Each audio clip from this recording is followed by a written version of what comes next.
name, Dr. Richard Kimball. The destination, Death Row State Prison. The irony, Richard Kimball is innocent. Proved guilty, what Richard Kimball could not prove was that moments before discovering his murdered wife's body, he saw a one-armed man running from the vicinity of his home. Richard Kimball ponders his fate as he looks at the world for the last time and sees only darkness. But in that darkness, fate moves its huge hand.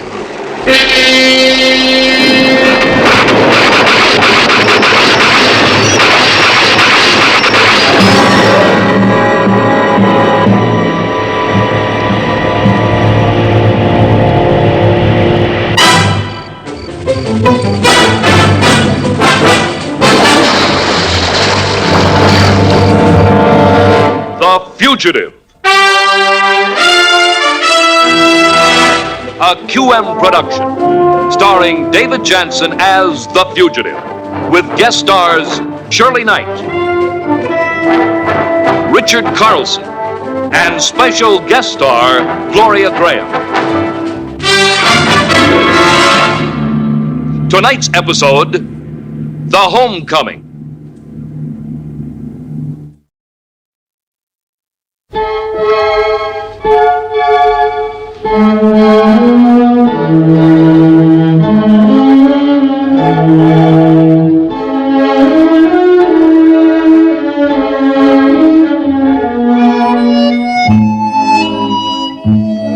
The Pruitt family home. The Tidewater, South Georgia. In antebellum years, a home graced by gracious women. And even after cotton was no longer king, the Pruitt women were gentle and well-bred.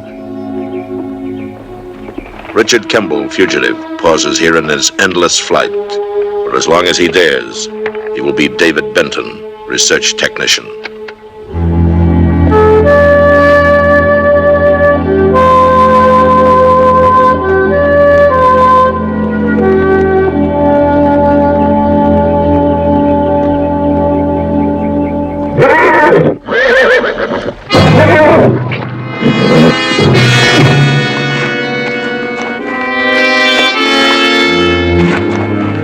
Are you hurt? I don't think so.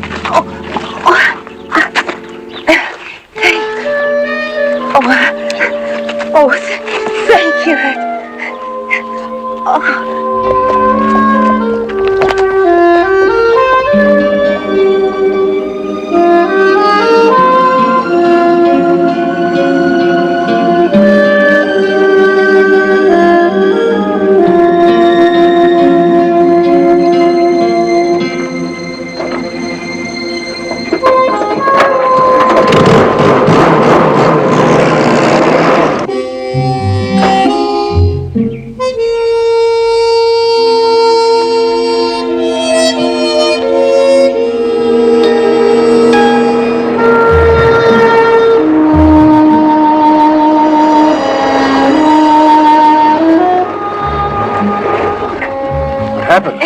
Horse through her. I don't think she's too badly hurt. Why not call Dr. Brewster? No, I'm all right. Just, you go ahead. Well, I can't leave you like this. If you need to. If Janice is expecting you. I was about to meet my daughter on the 2:15 bus. I'm going into town. I'll pick her up for you. Would you, David? I'd appreciate that. Take the wagon. Come on, darling. Oh, Alan, you don't think it'll be too much for her? I mean, being met by a stranger and everything. Wait here a minute. David. There's just one thing. My daughter doesn't know I've remarried. It might be just as well if I tell her myself. Of course.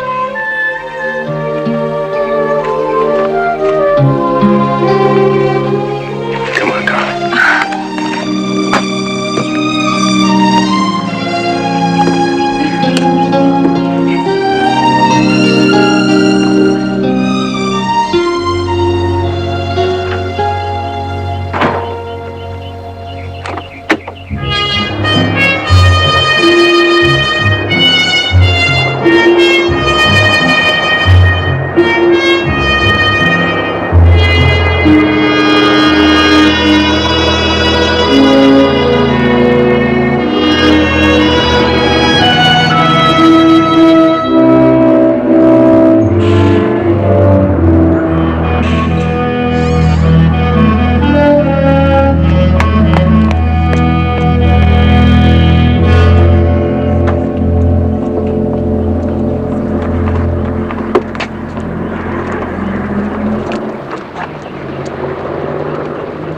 Miss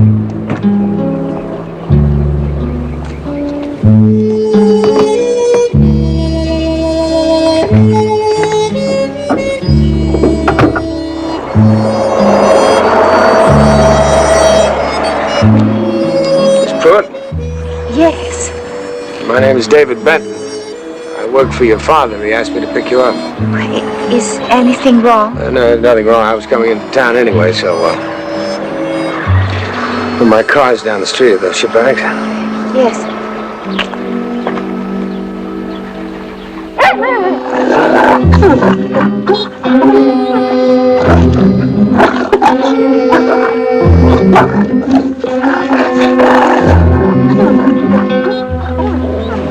You're new, aren't you?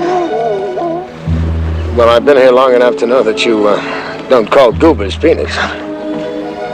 Your father gave me a job in the lab. I thought he would. I was sure he would meet me. Well, he's been busy. Besides, I was glad to do it. He's done so much for me. For me, too. Oh, I've been silly. I'll be home in 20 minutes. It's as though I've never been away. You've been on a trip? Yes, a long one. I had a breakdown. I've been in a sanitarium.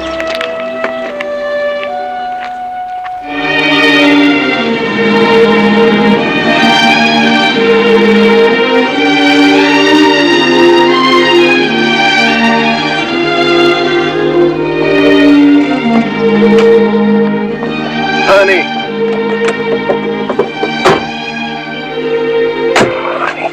It's been a million years. Come on in the house. David, bring the bags, would you please?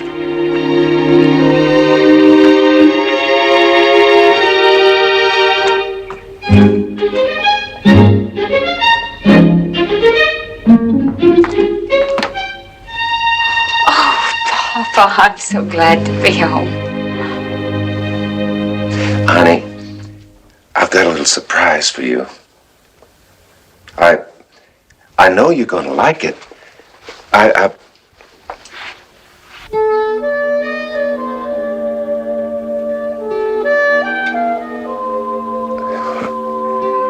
would have told you sooner, but I've been saving it.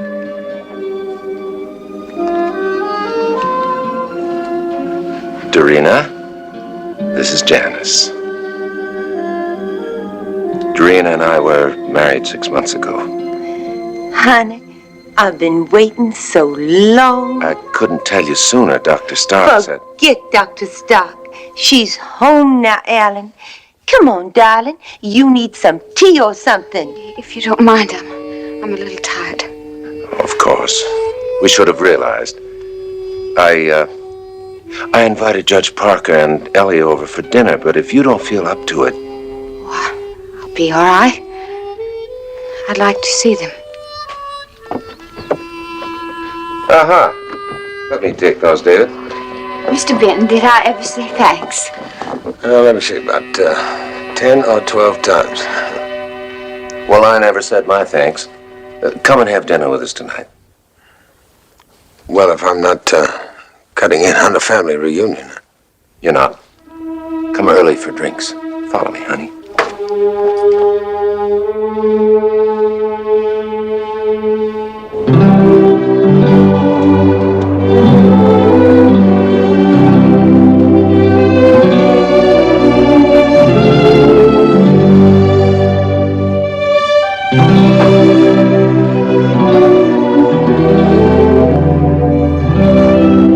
Northwestern, that's the Big Ten, isn't it? Yes, sir. Went to Williams myself up in Massachusetts. My family thought I'd seen enough magnolias. Wanted me to find out what ivy looked like. What brings you down here? Well, Miss Parker? Cookies. Oh, dear, I couldn't.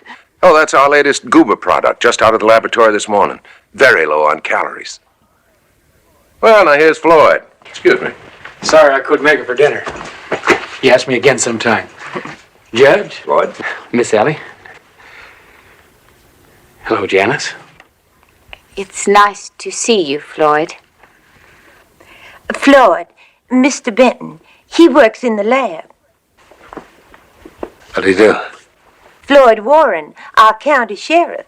And you'd better watch your P's and Q's. I don't think I've seen you around. Well, I reckon I work him too hard.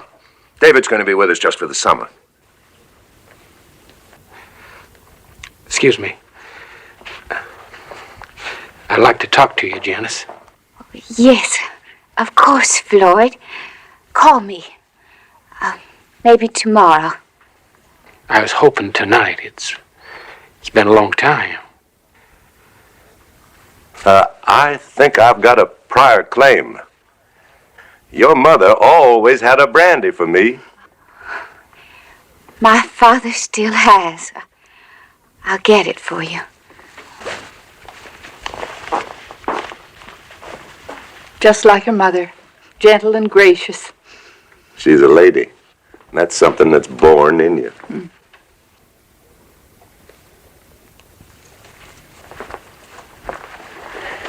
Floyd, I appreciate you coming out tonight. Have one of mine? Yeah, thank you.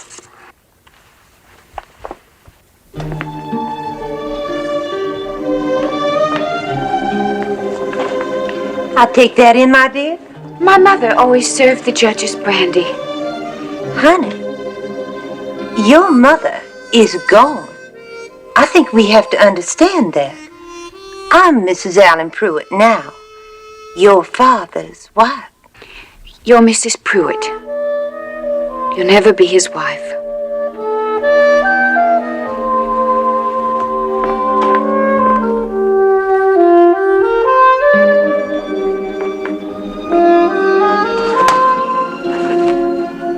Please tell my father I'm going to my room.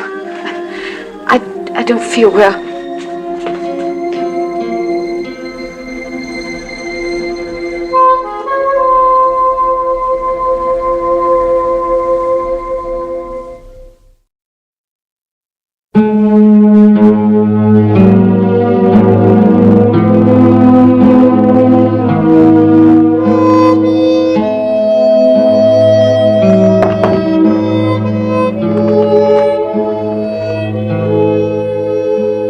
Well, how are things this morning? Floyd was real disappointed. He left early with the judge. Honey, maybe that dinner party was a little too much, a little too soon for you.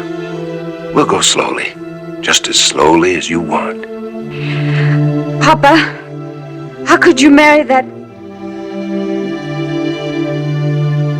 her? Janice, And so soon after Mama died? well, waited almost a year.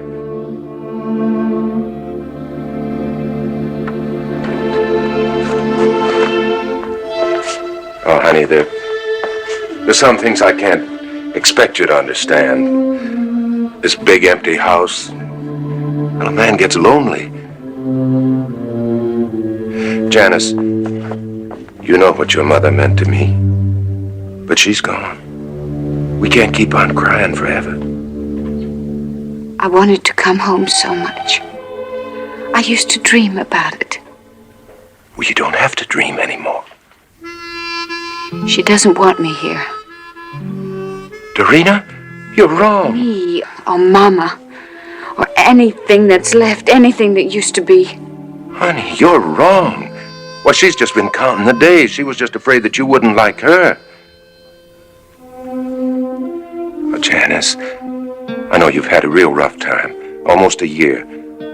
I'm sure when you get rested up. What's the use?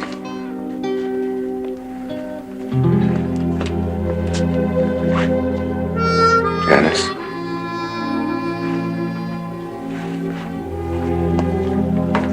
I want you here. Papa.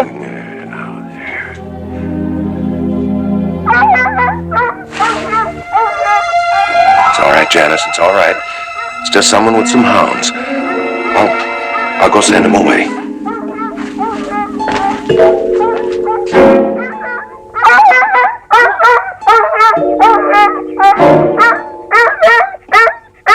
These hounds come from my best litter. They're gonna make fine coon dogs.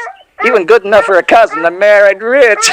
Now, hush up, hush up, hush up. And you, now you sit tight. You want to get lost again? Come here, come here.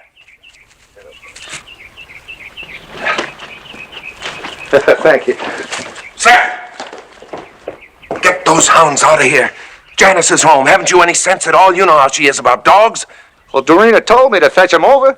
You said you were going to buy some new hounds. But not this morning. Oh, I'm sorry. I forgot. I told him last week.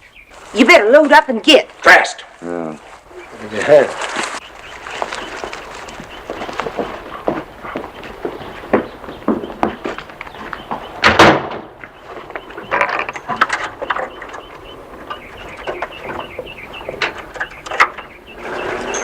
Making a pure fool out of me like that. Like what? She never told me last week. She told me yesterday.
Slowing the wheels of new Southern industry?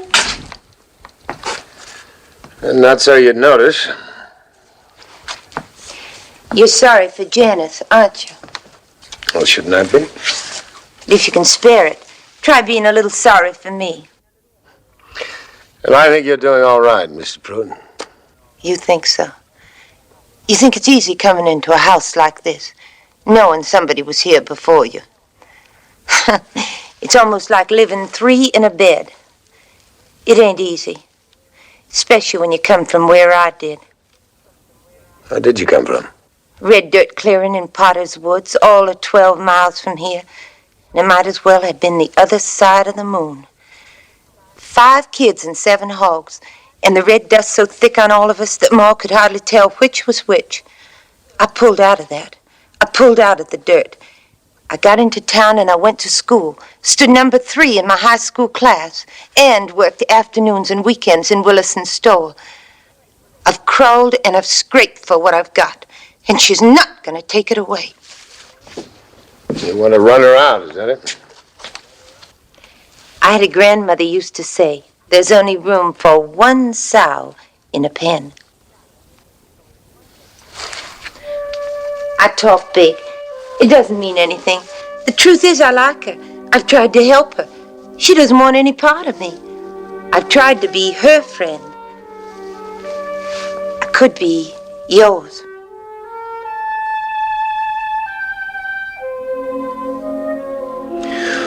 Well, if I need a friend, I'll let you know.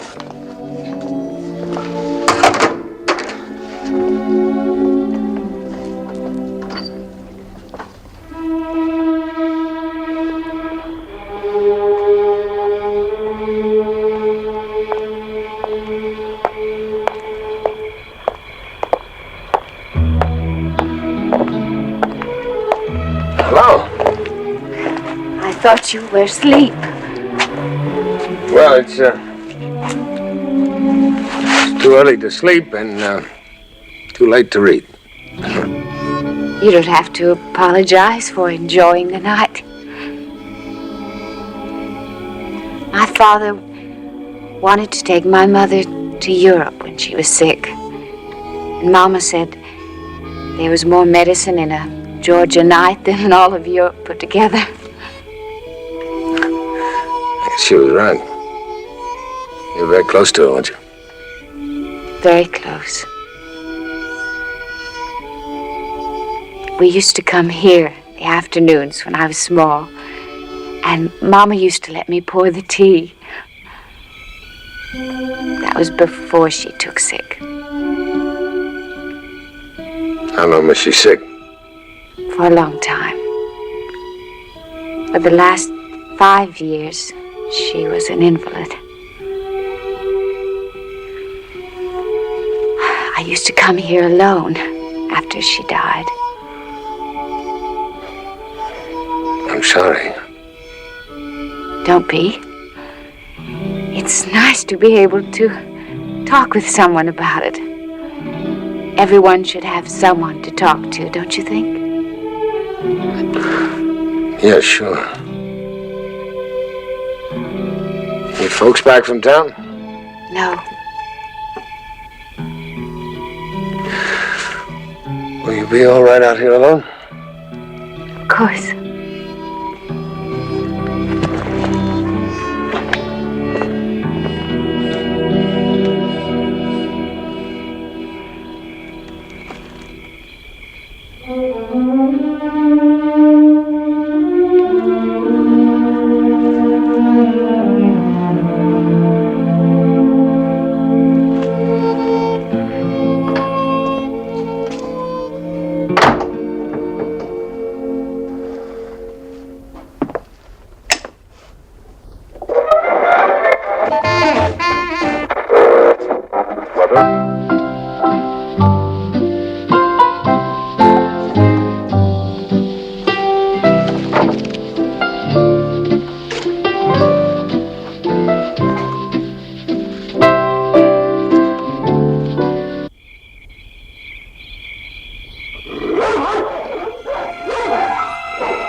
Janice, what happened? David! Look, the dogs!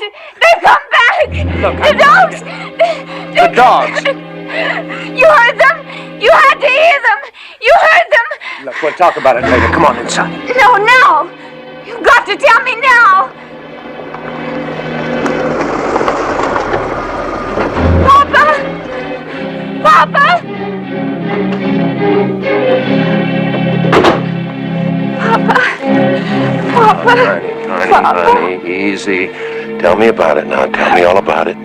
They've come back, Papa. Papa's dogs. I just heard them in the woods. Honey, you don't hear them now. I heard them before. I did, Papa. I did hear them. Don't you believe me? We hunted down those dogs a year ago. Janice, Potter's dogs are dead. I heard them. Come on, honey. We'll go inside.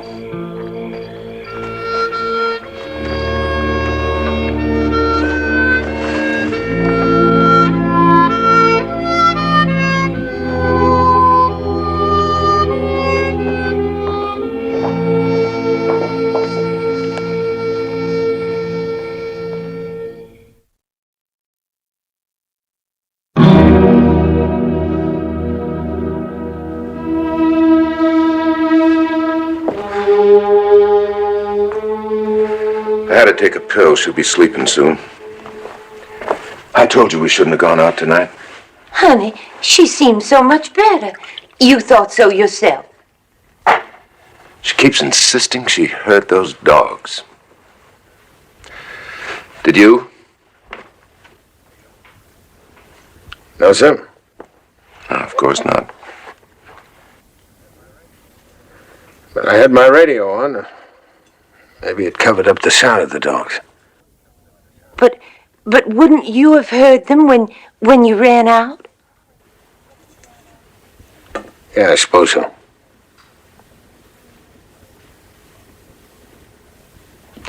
She said, Potter's dogs, are they something special? I thought somebody had told you.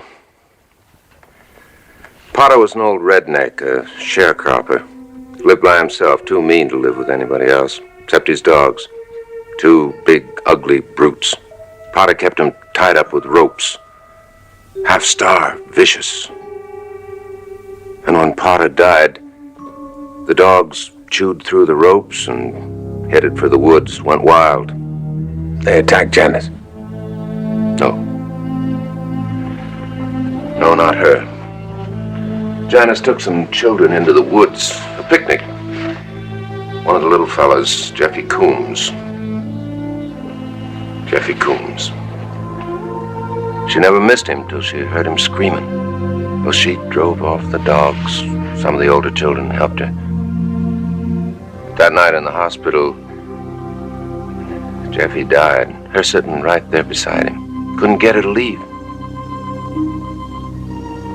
I don't know if she'll ever get over it. I don't know.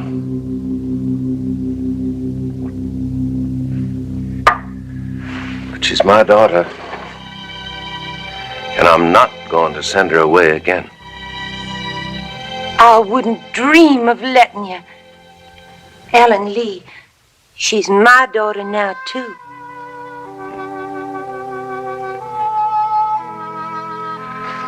Now I put the wagon away.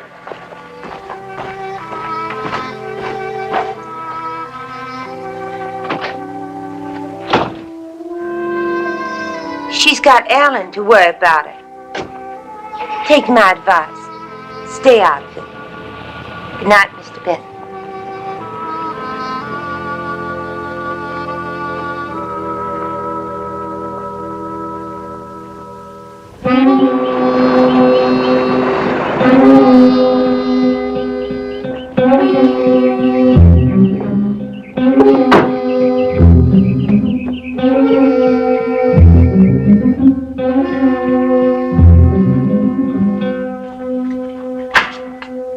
Floyd, come in. Ellen's in the study.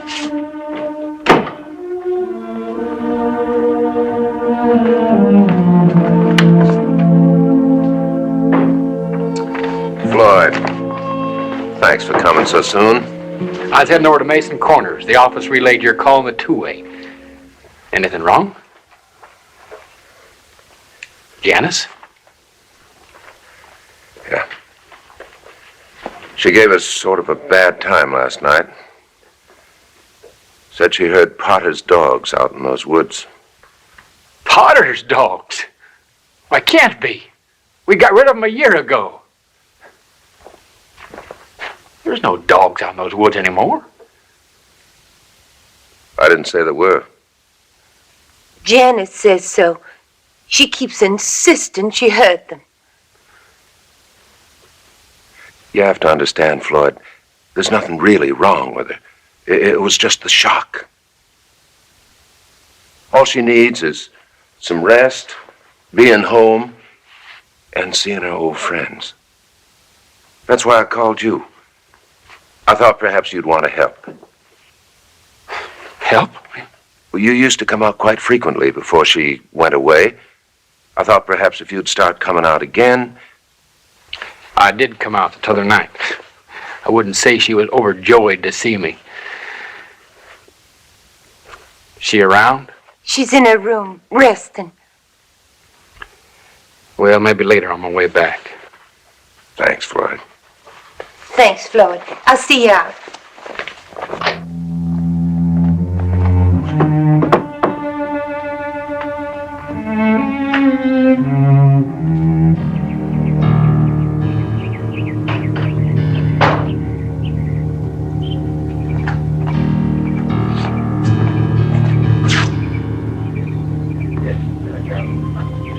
I thought she's in her room. Well, she was the last time I looked in. Though I can't say I'm exactly surprised. He's been after her ever since she came home. Who is he? Where'd Alan find him, anyhow? We put an ad in the Atlanta paper. Somebody to work in the lab. Alan says he's smart. He must be. He sure hasn't lost any time. Of course, that's up to you, I guess.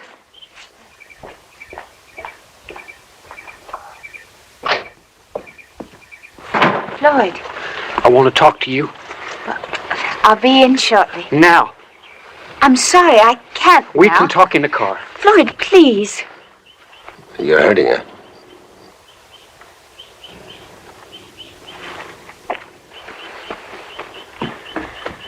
I hear you're smart.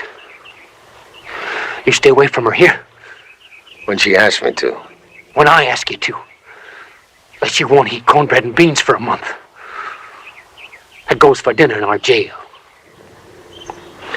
Wouldn't you have to have some charges? I'll find charges. 'Cause I want to pin something on you. I'll find a way. Driving a car, crossing the street, tearing up a piece of paper. Everybody breaks the law every day. Only I'll be watching you.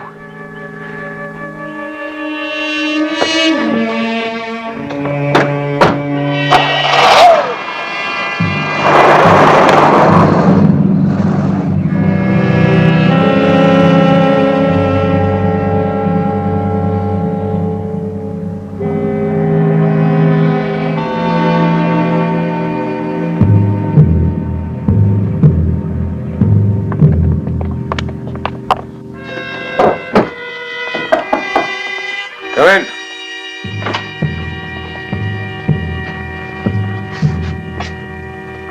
Packing? I was going to tell you, I just talked to my sister. Her husband's sick. Why, I'm sorry. Do you have to leave? I should. Well, I find I have to go up to Atlanta for a day. I'll be back tomorrow night. Well, I just thought if you could stay a few days. I mean, you seem to be so good with Janice. She's relaxed with you, calm. Alan Lee, I can take care of Janice if Mr. Benton is pressed for time. Well, actually, I'm not that pressed. Well, we wouldn't want to impose. You're not, believe me. Well, I can't begin to thank you. I don't think we could. I'll be back as soon as I can.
David, you heard them? You heard the dogs? I heard the dogs. They're not barking now. They weren't barking before either, were they? Of course they Were were. they? No, of course they were. No, you're just saying that. You're just trying to help me. You couldn't have heard them. You couldn't have. All his dogs are dead. Honey, you shouldn't be out here like this. Just a bad dream, that's all. Come on, let's get you back to... Poor girl. She'll swear she heard those dogs. Suppose I said I heard them too. If I were you, I wouldn't say that to anyone. Why, because you want him to think she's still sick? Because you just make a fool of yourself. Because the whole county knows Potter's dogs are dead. Are they? Don't go looking. You wouldn't last 5 minutes in those woods. You'd be so lost you'd maybe never find your way out. You might not be as lucky as me. You grow up in those woods. You learn your way around, like an animal. My pa used to shake his head and say, that Dorina's more wild critter than girl. I guess that's hard for you to believe. All the dirt washed off. Not all of it.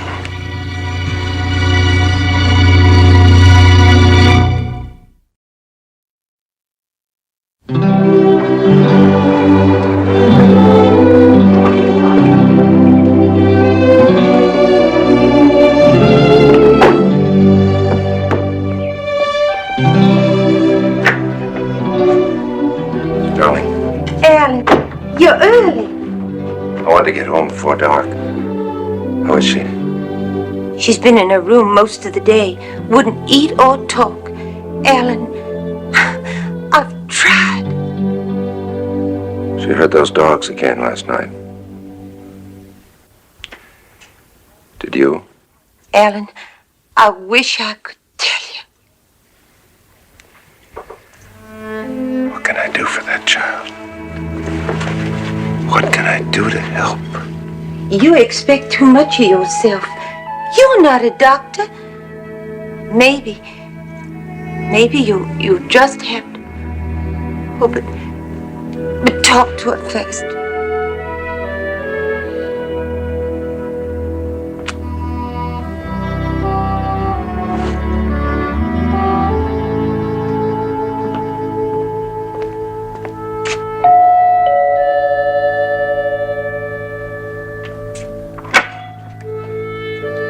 Mr. Benton?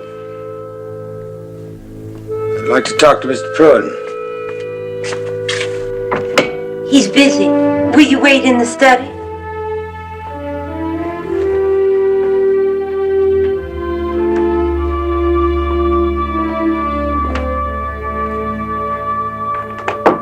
But honey, not to eat anything all day.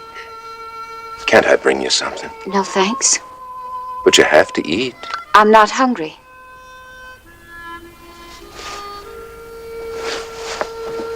Janice, I understand you heard the dogs again. Dogs?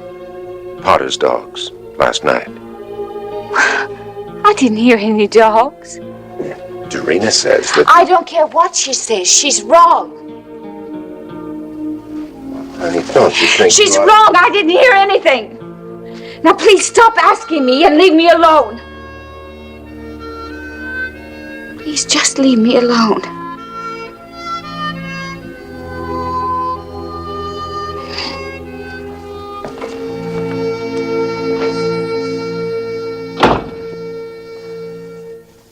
So you're going to tell him? Well, you just go ahead and try. See if he'll take your word against mine. Happy days.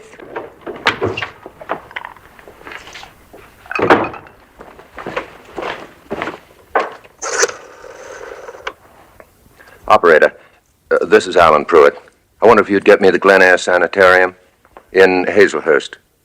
No, person to person, please. Dr. Stark. And would you rush it? It's important. Thank you.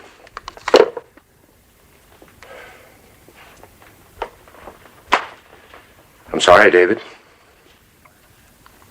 You're going to send her back. Well, if you do, there's a chance she may never get well. What else can I do? Bringing her home hasn't helped any. She heard those dogs again last night. I heard them too. You? Potter's dogs? I don't know whose dogs they were, but I heard them out in the woods. They sounded mean. But how's that possible after all these months? That's impossible. Maybe somebody wanted them to be there. Why? Who? Alan, I think he means your wife. Well, you, were out there, Mrs. Pruitt. Of course I was. I followed you. Alan, I saw him from our window. Janice was with him in her night clothes. I heard the dogs. I ran out, and Janice was already there. A very cute story, if there'd been any dogs. Ask Janice. I did ask Janice. She insisted she didn't hear him. Alan, she was screaming. That was because of the dogs, Mrs. Pruitt. They weren't there. She just thought they were. But then, why would she insist to me that... I don't understand this. I don't understand this at all. Mr. Pruitt, will you wait and ask the doctor? Maybe I will.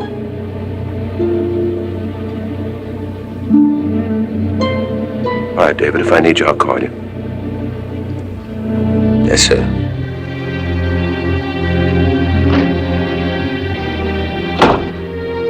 I guess I better look in on it.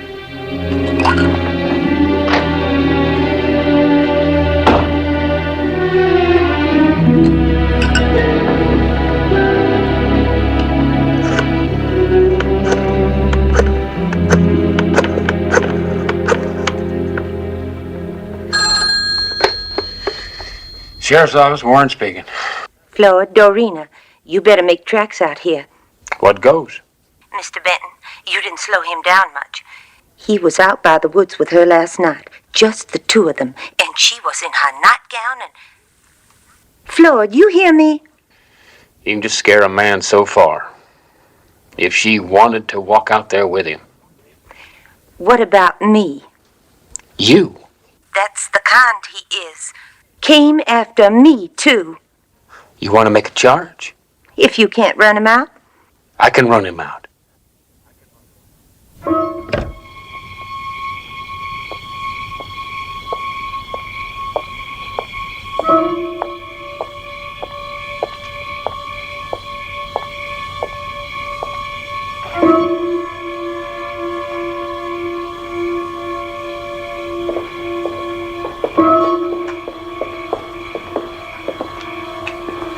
I don't like her out there alone.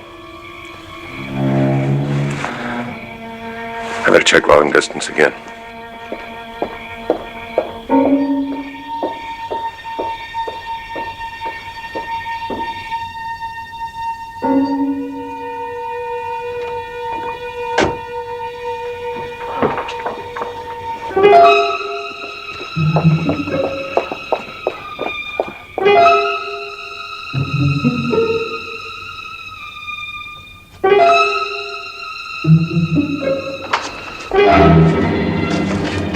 Get your stuff, mister. We're going in. I still haven't heard any charges. Attempted assault. Sheriff, I don't think you're going to get Janice to testify to that. Not Janice.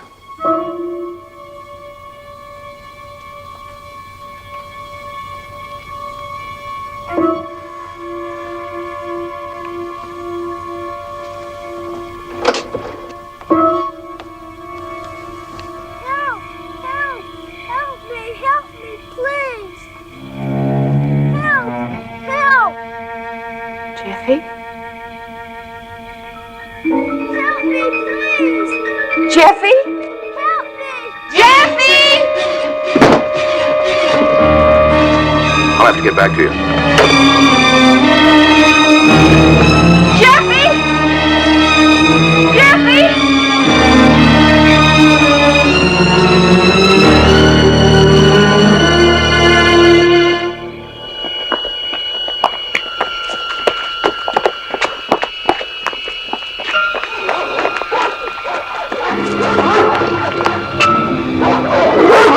Potter's dogs.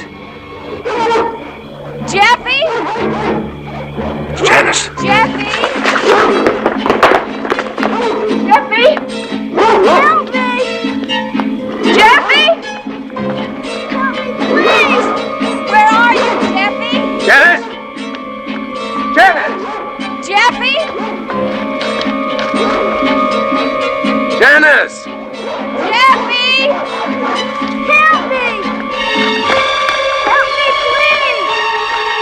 Janice! Janice! Jeffy!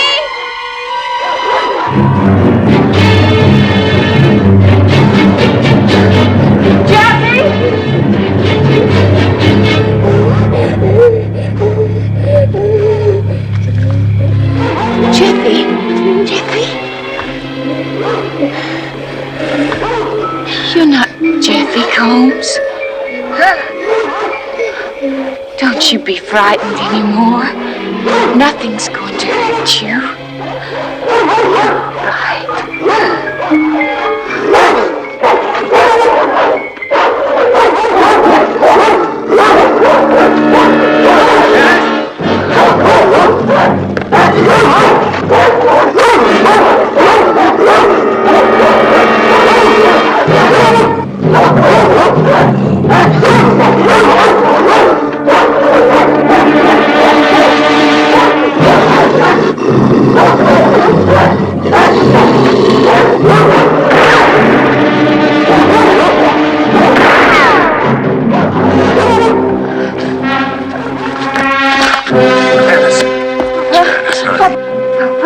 I was right. I was right that we're here. I was wrong, honey. I was the one that was wrong. That's Seth Crowley's kid.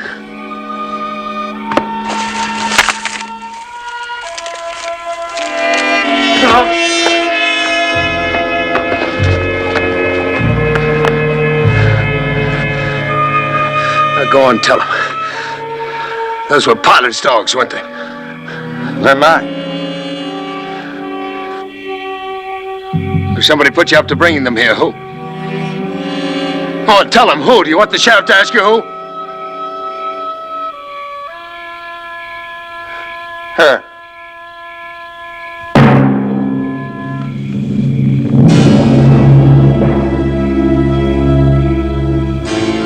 Mrs. Pruitt. Mrs. Pruitt. Not anymore.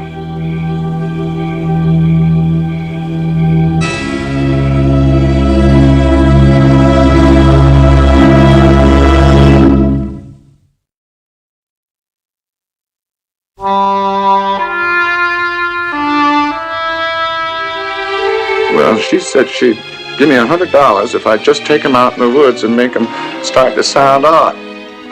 It's been a bad year, $100. You took the boy with you? Oh, no, sir. No. He must have followed me and got lost.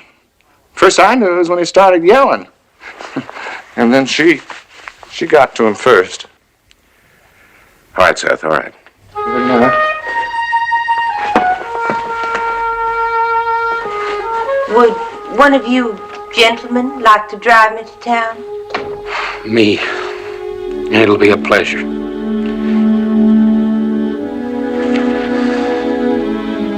I got some apologies to make to you. Afraid you'll have to do it by mail. David's leaving us tomorrow. Well, maybe if you leave your address. I'll send it to you when I get settled.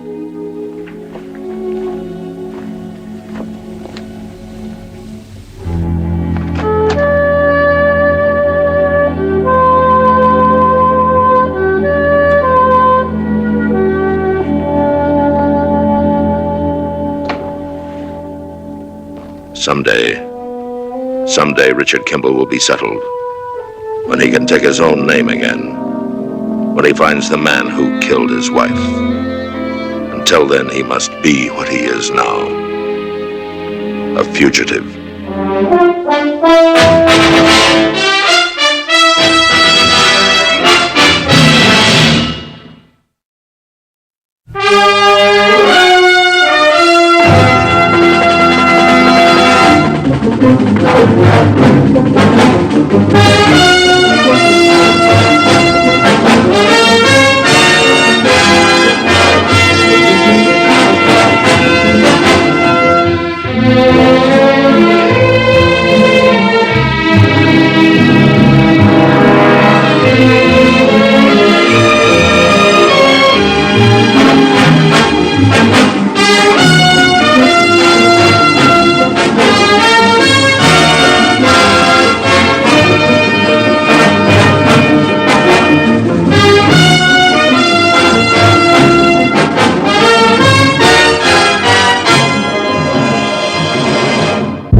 Name, Richard Kimball.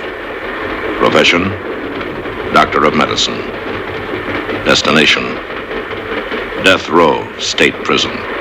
Richard Kimball has been tried and convicted for the murder of his wife. But laws are made by men, carried out by men, and men are imperfect. Richard Kimball is innocent. Proved guilty, what Richard Kimball could not prove was that moments before discovering his wife's body, he encountered a man running from the vicinity of his home. A man with one arm. A man who has not yet been found. Richard Kimball ponders his fate as he looks at the world for the last time and sees only darkness. But in that darkness, fate moves its huge hand.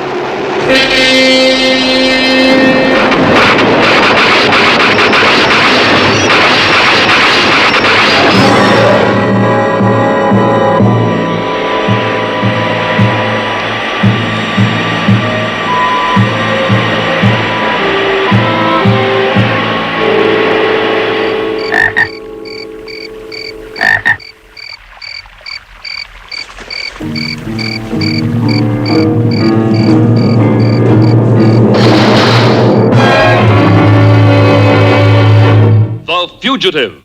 A QM production, starring David Jansen as the Fugitive, with guest star Bethel Leslie. Tonight's episode, Storm Center.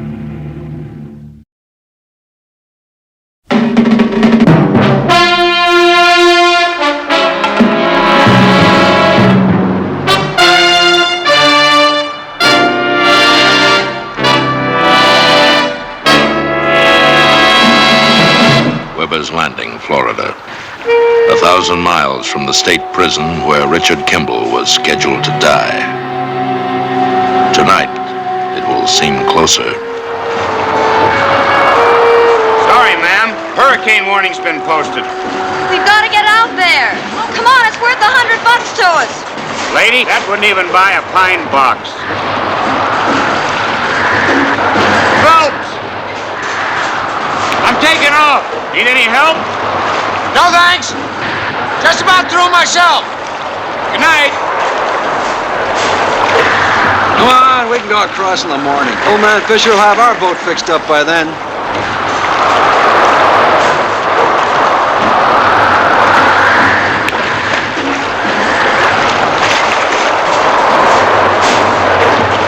We could be in jail in the morning.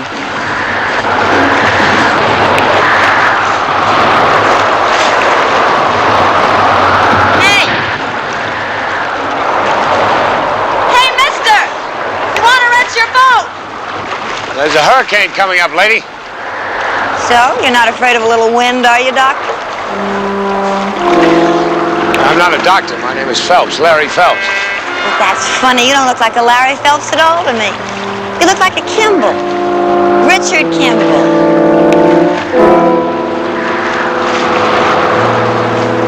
If you don't remember, don't worry. I remember enough for both of us. I remember. It's King, isn't it? Marcia King? Well, I use Marcy now. It swings a little more. Harry!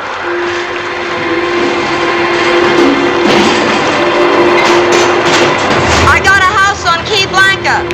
You know where that is? Look, I can't take you. That's my boss's boat. Come on, let's find a motel someplace. This gentleman's going to take us. He says we can get there easily, right? Yeah? Is that right? You think you can get us across?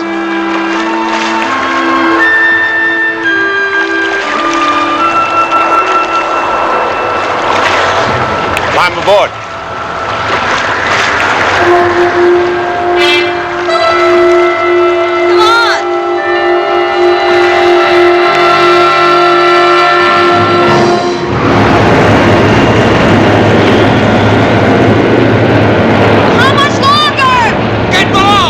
How much longer? About an hour. Now get below.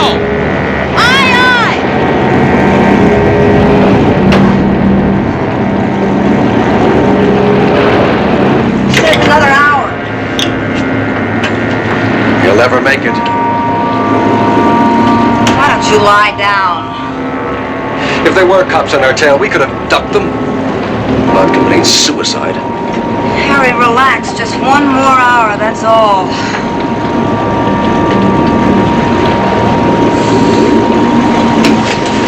Not even telling me to turn around. We're already halfway there.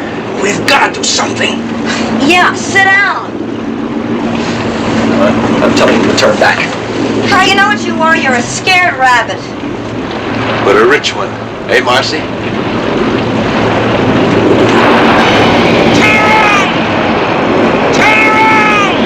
The best thing we can do is to keep going. I'm ordering you to turn around. Get below. You gotta turn back. Look out, we're going to be swamped.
Start a fire.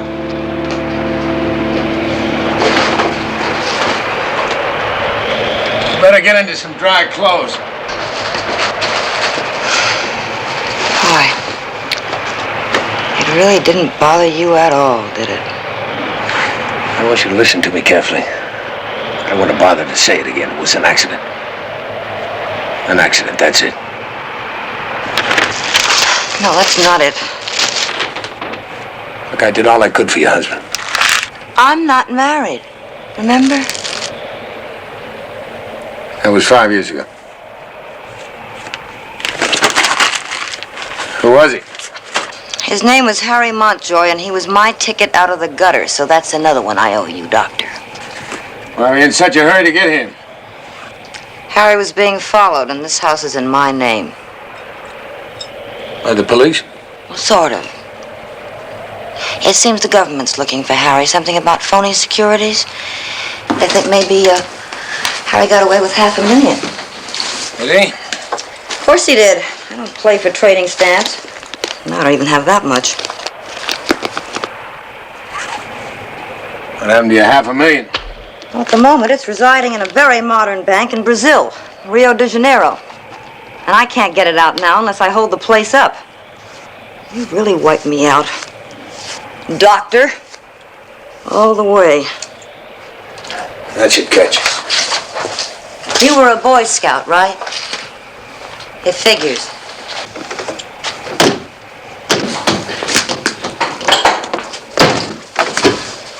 Make yourself at home. Man, how lucky can one girl get? I'm in the middle of an American dream. Here I am, stranded on an island with a handsome stranger. There's only one problem. My handsome stranger turns out to be a wife killer.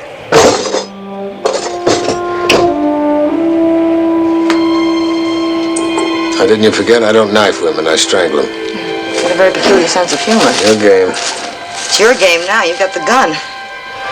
I threw it away. Oh, sure you did. But that wind is getting much worse. Any minute the house could be leveled to the ground. Now let's forget the sarcasm and think about surviving, all right? You survive your way.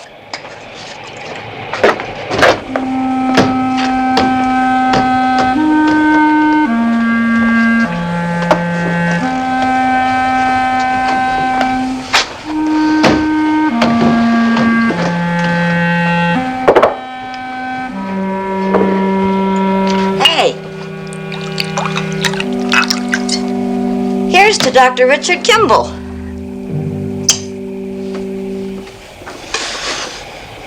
You know what you should have in your shingle, Doctor?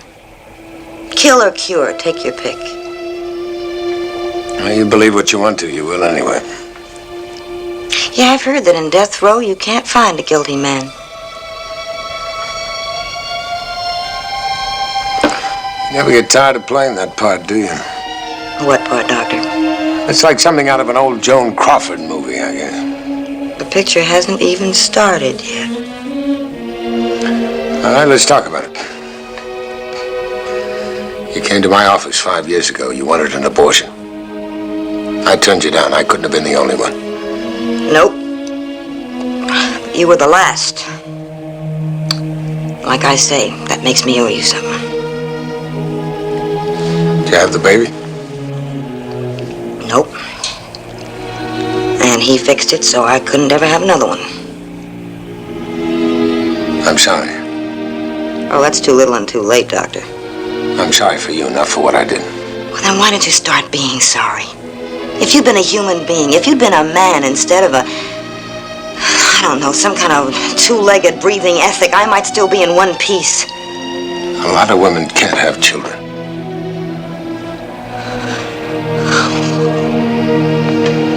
Hey, Doctor, you take that little gem and you throw it in the fireplace along with the rest of the trash.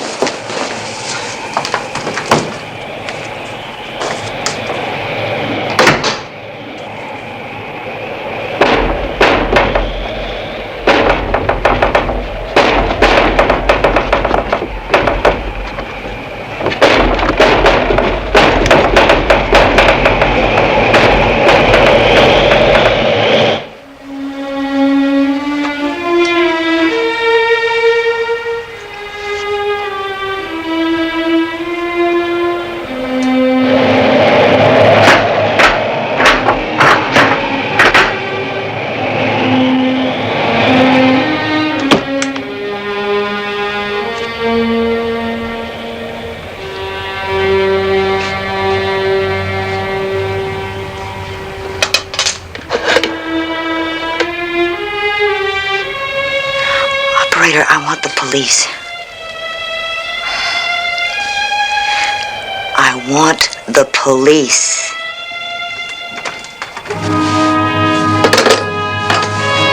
No.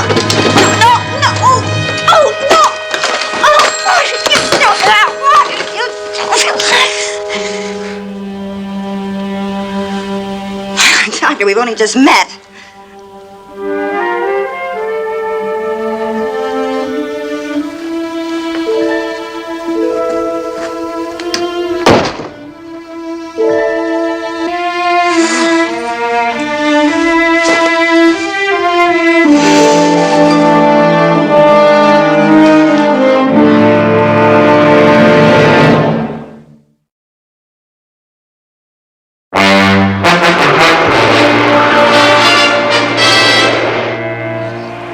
want something to wash that stuff down with? You be careful, you'll say something friendly. Well, consider it a mistake.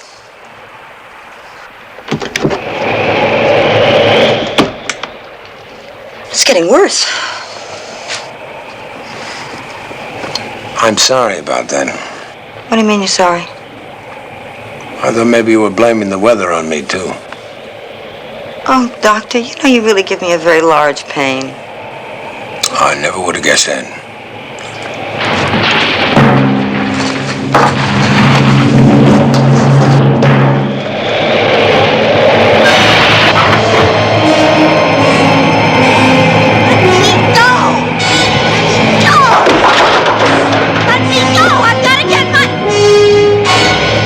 Ceiling's gonna go any minute now. You stay out of there.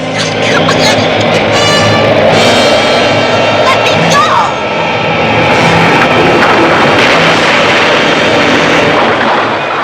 Gotta get my clothes out!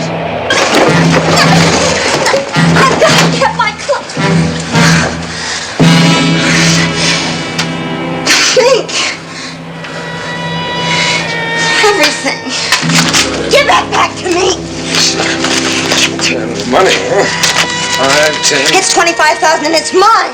How can it be yours? You were wiped out, remember? Look, that's the money we were going to use to get to Brazil, and I get it back. Now, I'll just hold on to it for a while. What for? Well, I don't want to spoil your image of me. You know, thief, murderer, rainmaker. Oh, come on. I told you it's mine. Let me have it. Legally, it belongs to the estate of Harry Montjoy. Legally? Oh, boy, you're not hard to read. You're not hard to read at all. 25,000 is a pretty good stake for a man who's got to keep on the move, isn't it? You like to make a bet with me that I don't get my money back? I'll just hold on to it for a while. It's my edge, huh?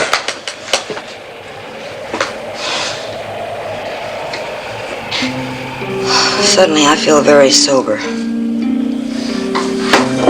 don't like it.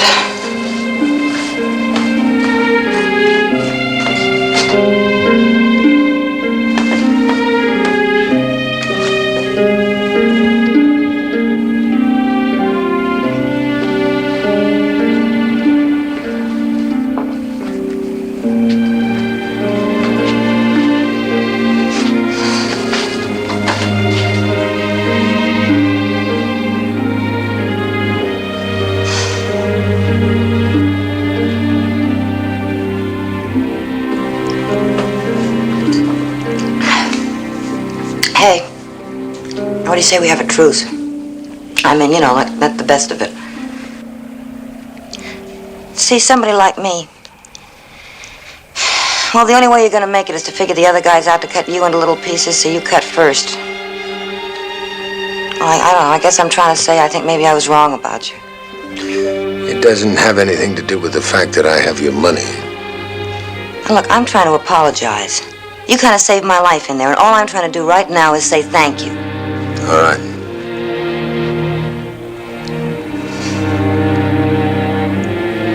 You ever live in Chicago? I've been there. Some of it gets pretty rough, you know? Like where I grew up. It's not pretty. It's not pretty at all. My father, I don't remember, but everybody tells me he was a big man when Capone was around.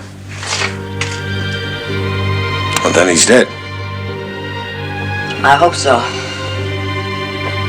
Yeah, I know. That's not pretty either, but it's true. He did the run out bit. I wasn't even a year old. You mind my shooting off my mouth like this? Well, I'm not going anywhere. And there's no TV, right? No TV, but I don't know why you want to tell me all this. I suppose because when you want to talk about how sorry you feel for yourself, it's nicer if somebody listens. Yeah, I suppose so. Okay. Now, where was I? Oh, yeah, I was growing up in that rat hole. Oh, boy, that was someplace. If the rats had had a board of health, they'd have condemned it.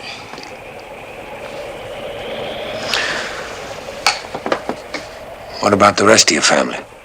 My family. Well, as far as I can gather from my brother, the night my father skipped out, my mother sat down and picked up a bottle of wine and didn't put it down again for 10 years. That's not very pretty, like you said. I'm sorry. But you know, funny thing, through all that muck, all that time, I had a dream. It was a spectacular dream. It was a very usual dream. The husband and the kids. I almost made it. At least I thought I almost made it. Only catch was that when Prince Charming discovered that the beautiful princess was pregnant, he got onto his white charger and galloped off into the sunset alone.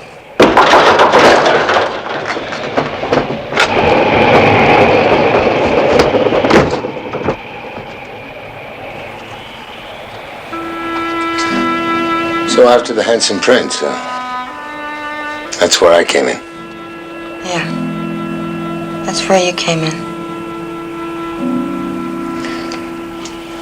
I might as well tell you now.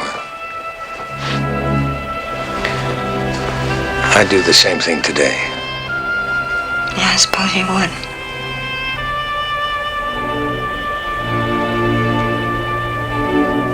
Anyhow.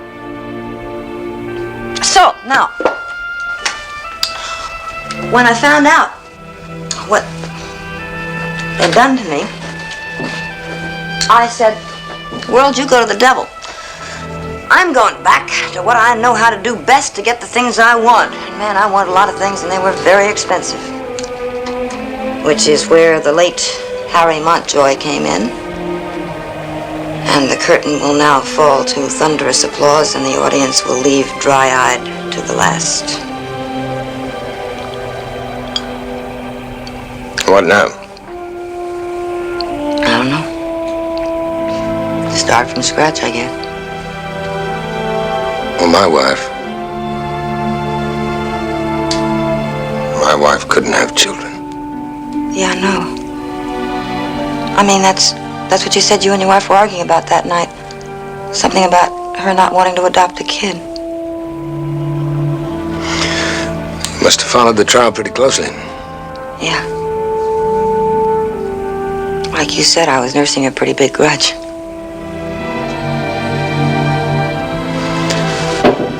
And now? I don't know.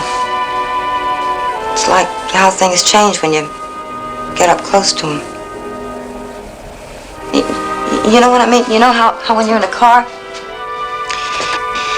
and way ahead of you see this range of big scary mountains and you figure you never can make it and nobody could ever get a road through there and then all of a sudden you're right in the middle of them and they're not mountains at all. They're just plain hills.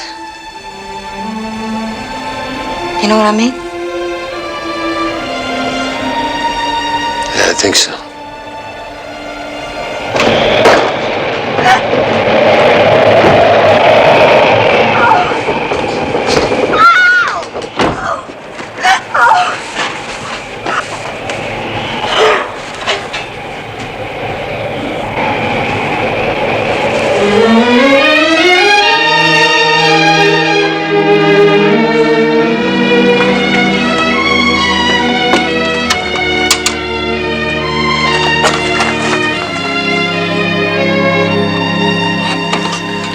The lights went out.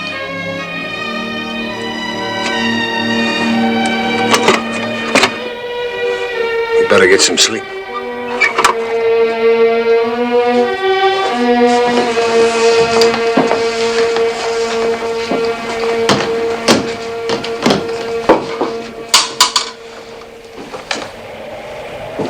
You take the couch.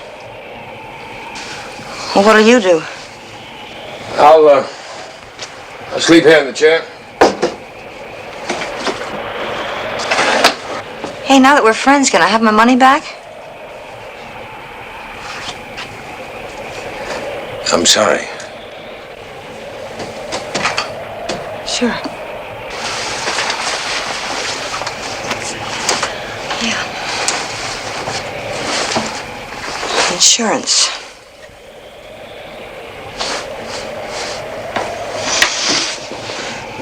Oh. What's the matter? I left my suitcase down on the boat. Well, you just have to leave it there for the night. Well, even in the midst of a hurricane, Doctor, there are certain things a lady has to do to her face before she goes to bed. And my tools are in that suitcase. All right, I'll get it for you. No. No, you won't. I'll go. And if a palm tree hits me on the head, you can patch me up.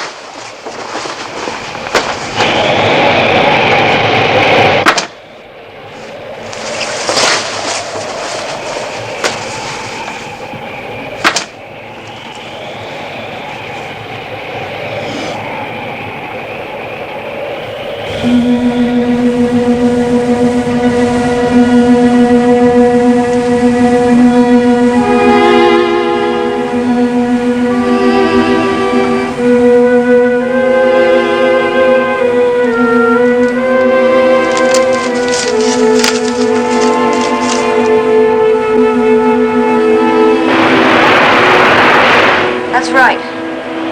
Key Blanca.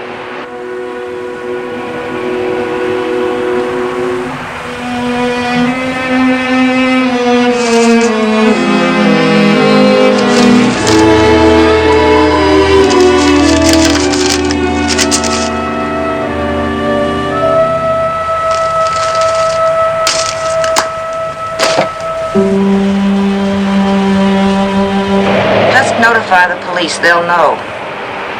His name is Richard Kimball, K-I-M-B-L-E. That's all. Okay, over and out.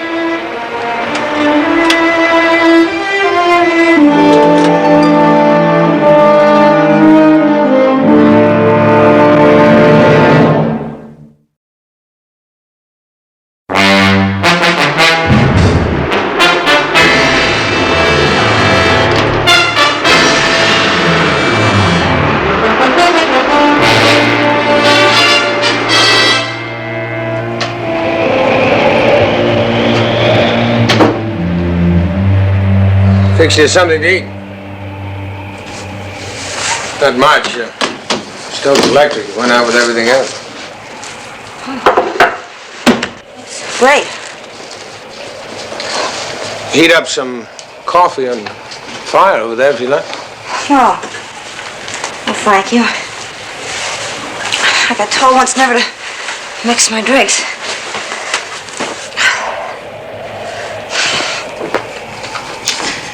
Anyhow, this stuff warms you up pretty good. How's the boat? The boat's fine. It's okay. The wind is dying down a little. We can think about getting out of here. Well,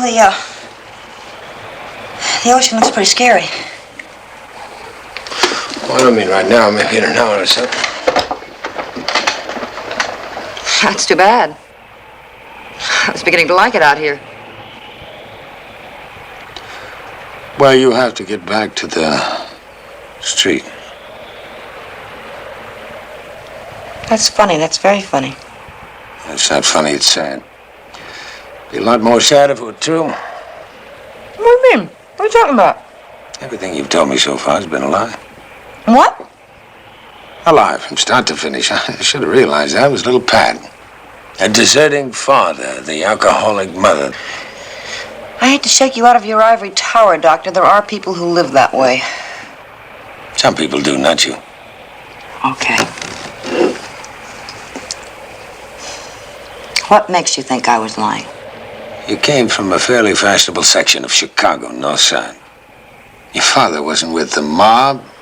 He didn't skip out. Matter of fact, your father was a doctor. He is a doctor. Thinks a great deal of it. And if your mother has a drinking problem, I can guess what started it. You read palms, too?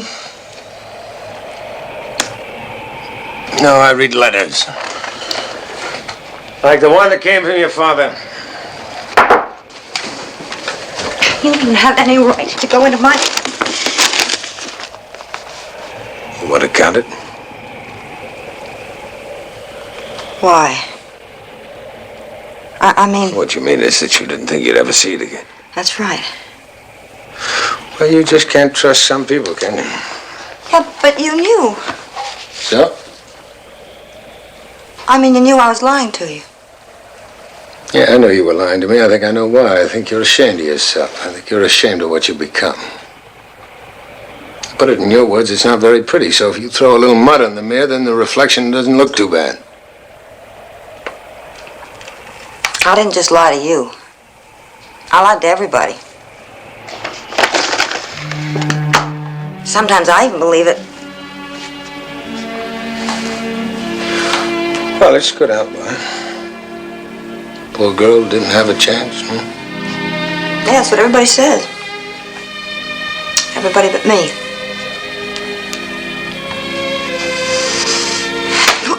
Okay, you're right. Everything you said. I did live in a nice part of town. I think they call it upper middle class or something. And it wasn't good enough for me. I wanted first class and I wanted the best. That's terrible, right? Not necessarily. And I found out pretty early that there were certain circles where I could get the best. Very easy. Just forget a few simple things that Mother told me to remember. Well, why not? It's a grab first world. I can prove it. I didn't say anything. No, I guess you didn't.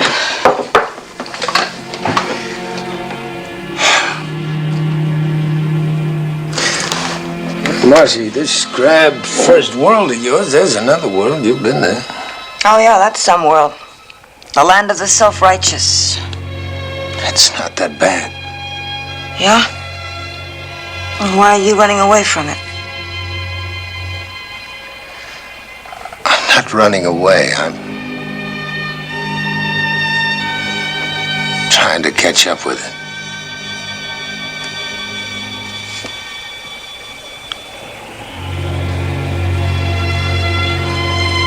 You really didn't kill her, did you? No.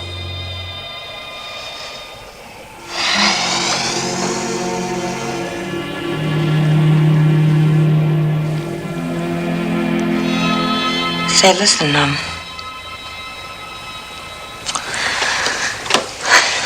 listen, if you're right, if the wind really is dying down, maybe we really should think about getting out of here. And there's time? Yeah, but it's maybe dangerous. Well, the worst is over. I don't mean the storm. I mean, what if they come looking for you? Who? No, I don't know. Your boss could have sent the police or the Coast Guard or something. You know, the boat wasn't there. They'd be looking for Larry Phelps, not Richard Kimball. Yeah, I know, but still in all, isn't it better to stay out of their way entirely? Well, if anybody comes, it'd be the Coast Guard. I'll get out of the boat and see if I can rouse somebody on the radio, get a weather report. Well, why do you have to do that? You just said the wind was dying down. The storm might be headed for the mainland. Please dump it down there. You'll be all right here? Back in a minute.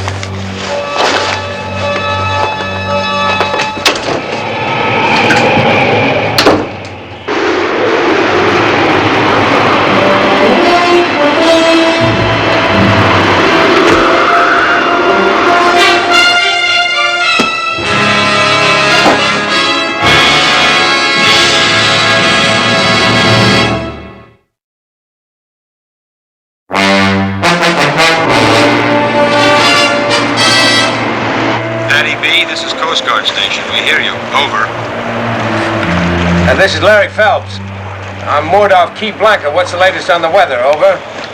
Hurricane moving slower than expected. Should be clear vicinity Key Blanca 1.5 to 2 hours. You people all okay? Over.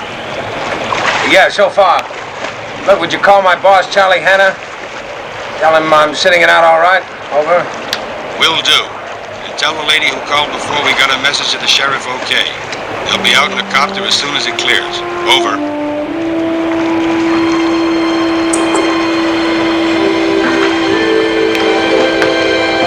Yeah, I'll tell her. Over now.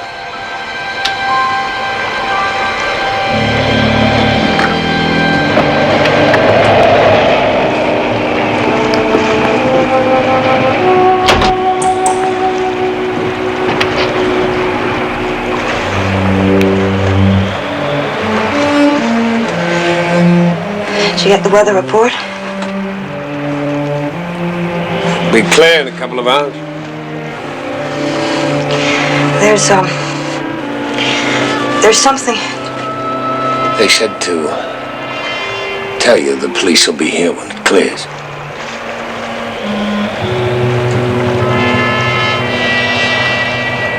I was going to tell you.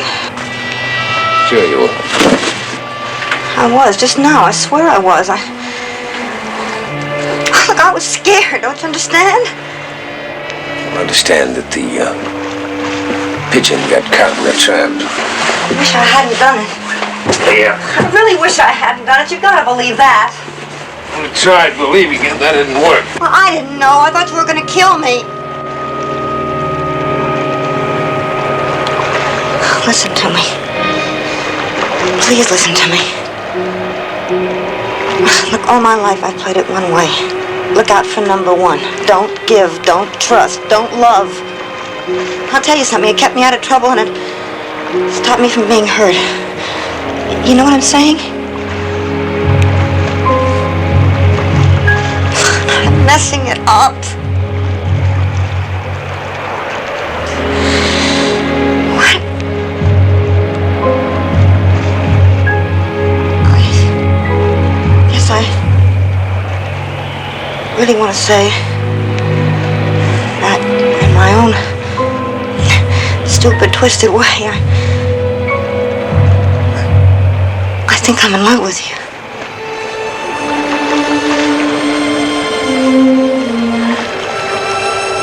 Well, you have a funny way of showing it, lady.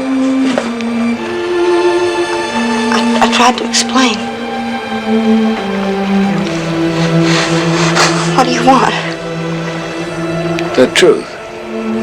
Well, there must be something about you that's real.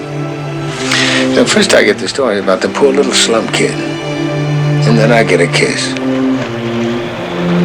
Now, what was the kiss for? To find out if I still had the gun? I thought so. And I get this beautiful, sincere declaration of love.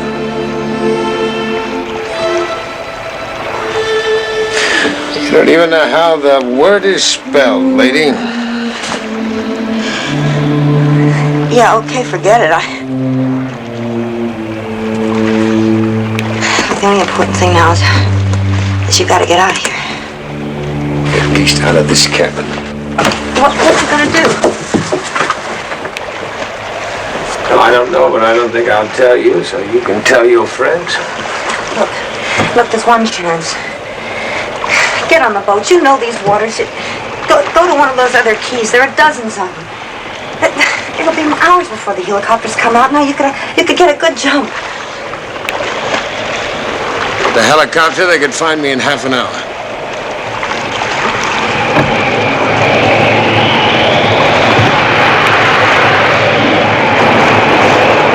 The boat's your only chance! Dick!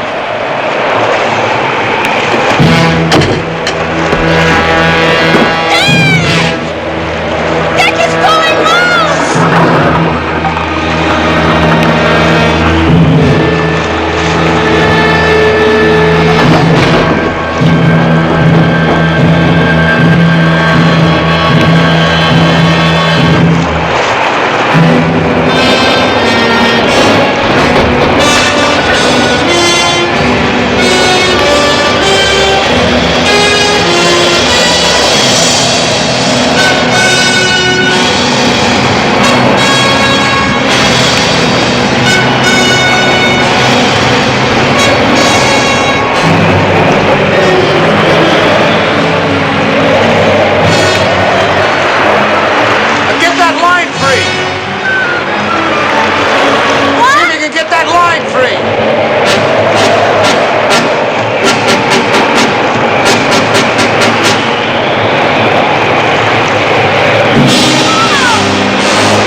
something you gotta know. What is it, Marcy? Come closer, it's hard to talk. I'm right here.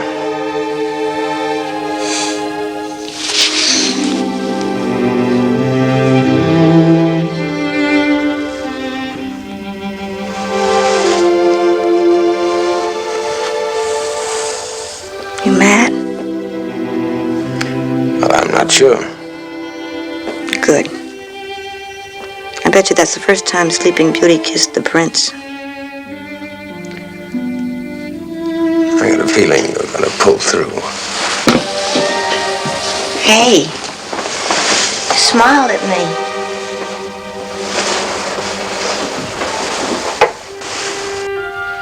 I'm sorry about the boat. Yeah.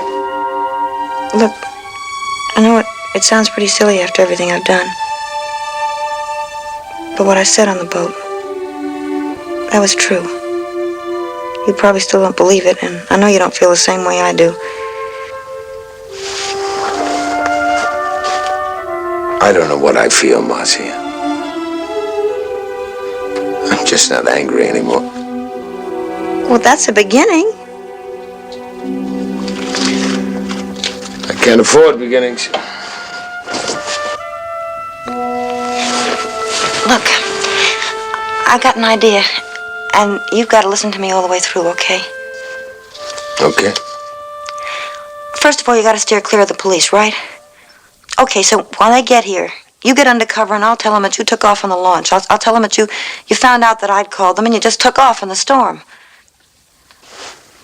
That could work. Well, they got to believe me. The boat's gone, isn't it? And even if they find it, you could have been washed overboard. What about you? I haven't finished yet. Okay, so Harry's dead, right? Now, he's never going to get that $500,000 in Brazil, right? Well, okay, so you take his passport. It's right over there on the desk, and who's to say you're not him? How would we get out of the country? Well, that's all arranged. Harry paid off the captain of a Brazilian freighter. He's going to pick us up here next week. Hey, it's a sure thing, you know? You don't want to keep running for the next 40 years. And it's a life. It's a pretty good life. 25,000 to start off with, and no more running. And no more hiding. Wouldn't you want that? Yeah, but Marcy, this will still be running. If I stay here, I've got a chance that someday I can stop running. What kind of chance that you're just going to happen to bump into that one-armed creep? You're just going to happen to... It's a long shot. Yeah, it's a long shot, but it's all that I got. All I know is I want you. There's not a single thing in it for me. For the first time. How's that for a loser? You can make it, Marcy. Take too long to wash the dirt off. Not as long as you think. It's down deep under the skin. I don't know. Maybe.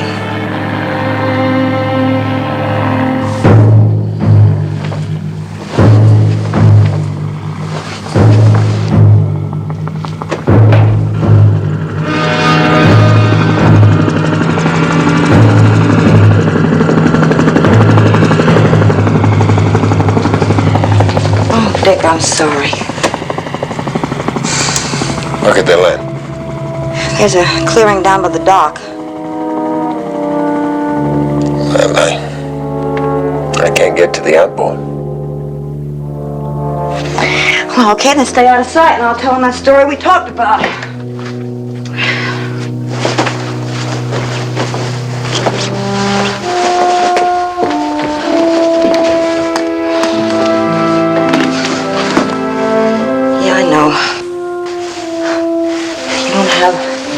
One reason reason in the world to trust me. But try it. Just this once.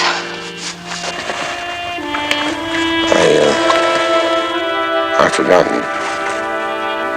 In those old movies, did Joan Crawford turn out to be good or bad?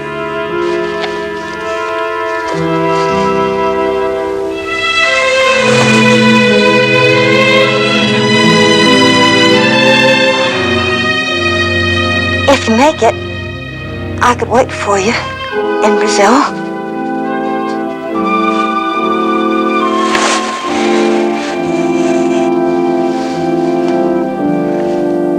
Why? 'Cause I go along with the deal? I don't have to. I mean that. I wouldn't go without you, Marcy, and I can't go with you.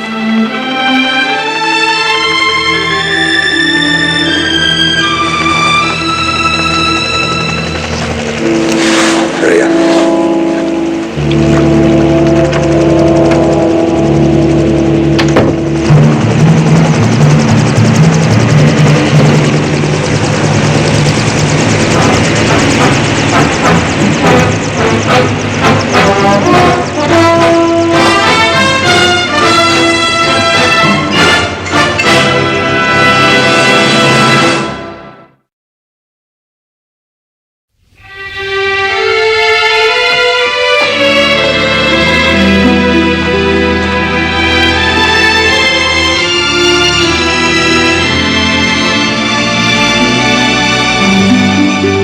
Are you ready, Miss King? I'm ready.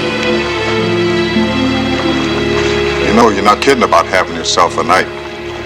Between that hurricane and that guy Kimball, you could have wound up a very dead young lady. Yeah, it's funny how it worked out. Just the other way around. Pardon? Doesn't matter.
Long night for Richard Kimball.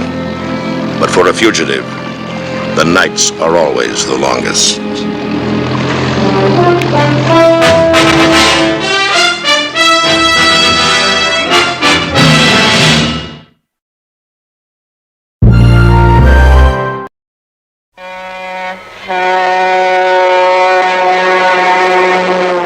The name, Dr. Richard Kimball. The destination, Death Row State Prison. The irony, Richard Kimball is innocent. Proved guilty, what Richard Kimball could not prove was that moments before discovering his murdered wife's body, he saw a one-armed man running from the vicinity of his home. Richard Kimball ponders his fate as he looks at the world for the last time and sees only darkness. But in that darkness, fate moves its huge hand.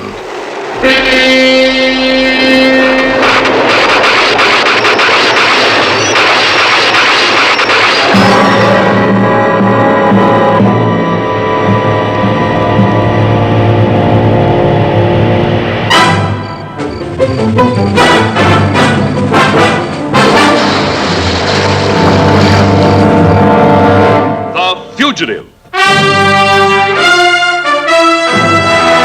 A QM production, starring David Jansen as the Fugitive, with guest stars John MacIver, John Fiedler, Joseph Campanella. Also starring Barry Morse as Lieutenant Gerard. Tonight's episode, The End Game.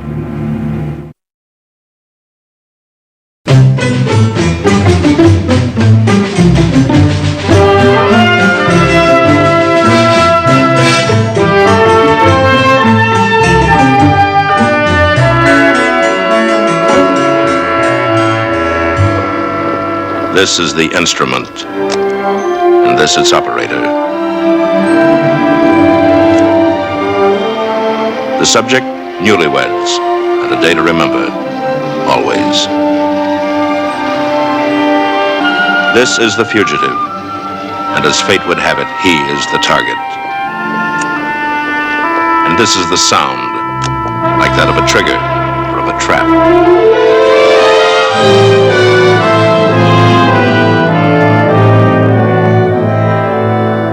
This is the picture which vanity, not fate, discards.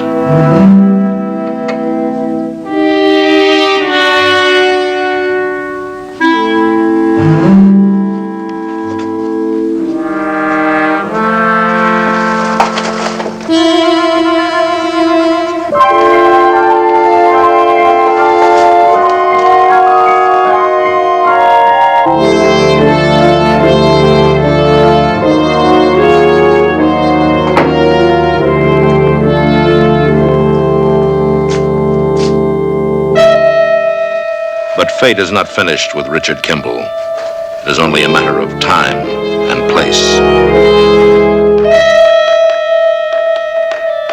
This is the place.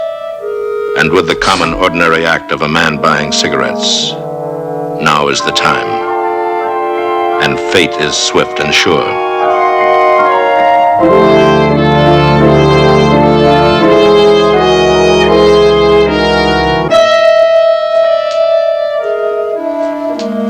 I'm indebted to you, officer.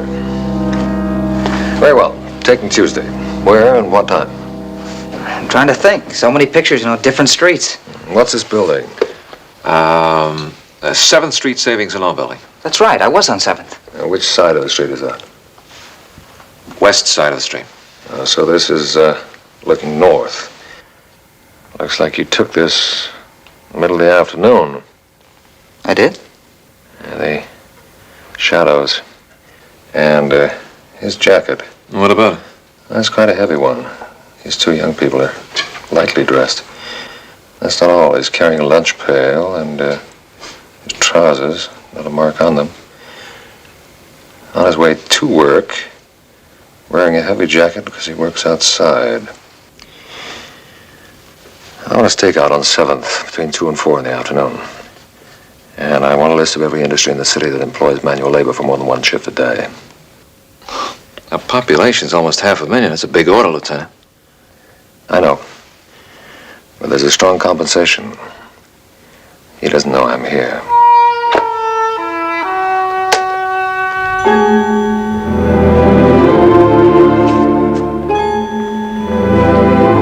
Another day. But for the hunted, instinct becomes habit. And the habit to obey is to avoid habit. Today, Richard Kimball's route to work will be 5th, not 7th Street.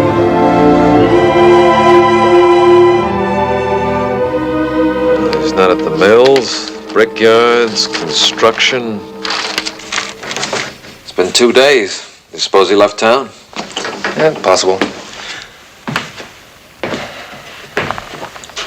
Been taking this pretty calmly. I have to.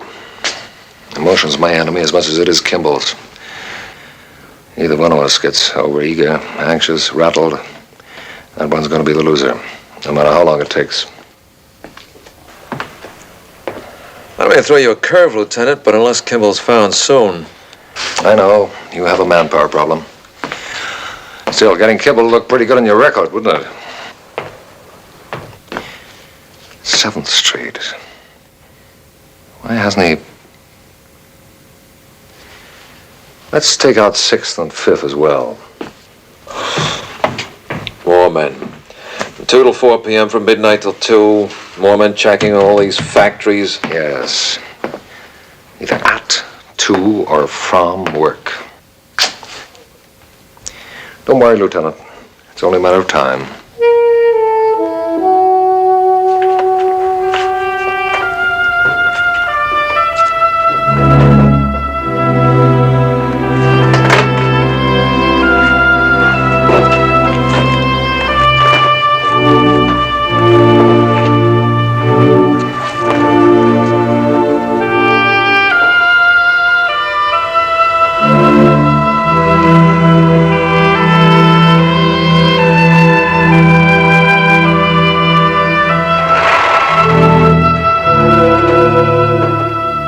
Of time. Midnight.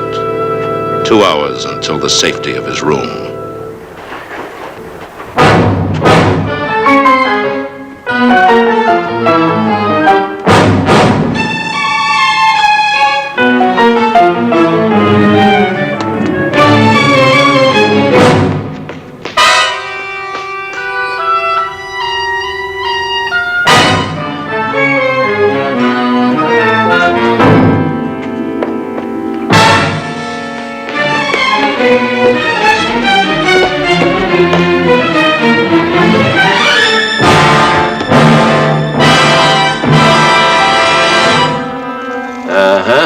Thanks.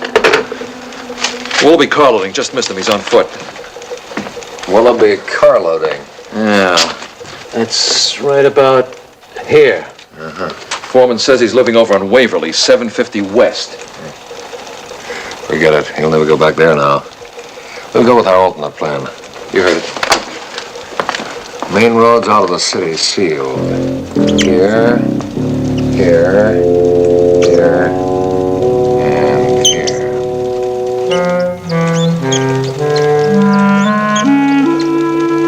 How many men have we got? How many more can we get? With this man, I think maybe we can squeeze out another platoon. You draw a nice box, Lieutenant.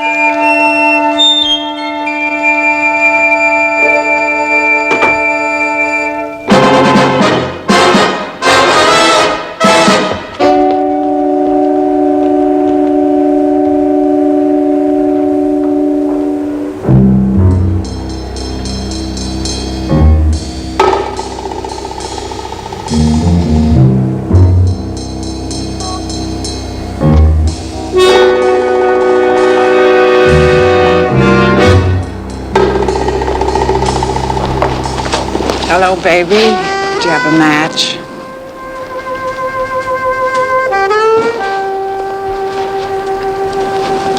Cigarette?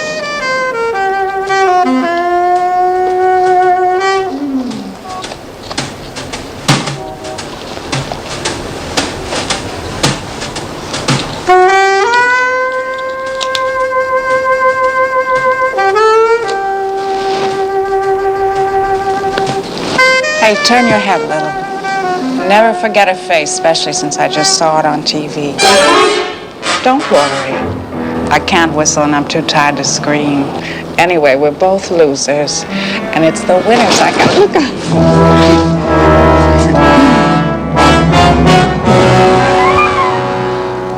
for. What do you mean you just saw it on TV? Joe's friendly gin reel. They cut in on the Late Late Show to run your picture. I didn't get your name, honey. What do they want you for? I think you've got me mixed up with somebody else. Oh, look, I told you didn't have to worry. Why? If you're looking for logic, you got the wrong girl. 3 husbands, 6 cats, and no kids. I'd buy it by the case and save a bundle, but at Joe's I get it by the glass, and there's people to talk to. But, maybe I talk too much, huh?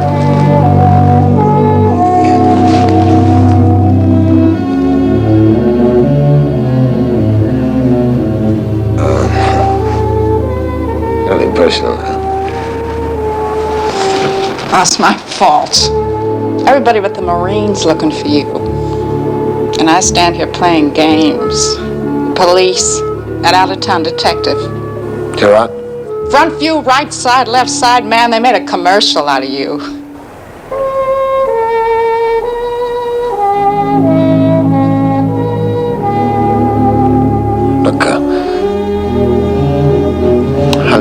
to get mixed up in this. You see, I'm a murderer.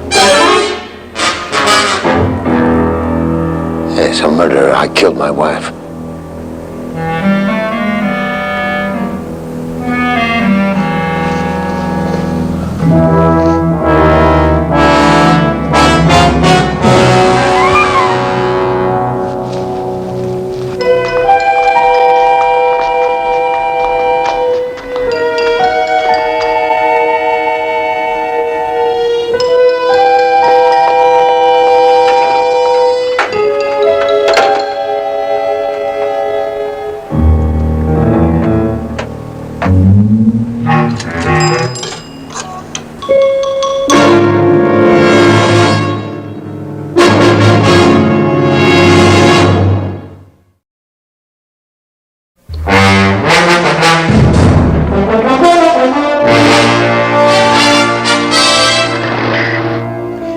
And you told him that I'd appeared on the television alert.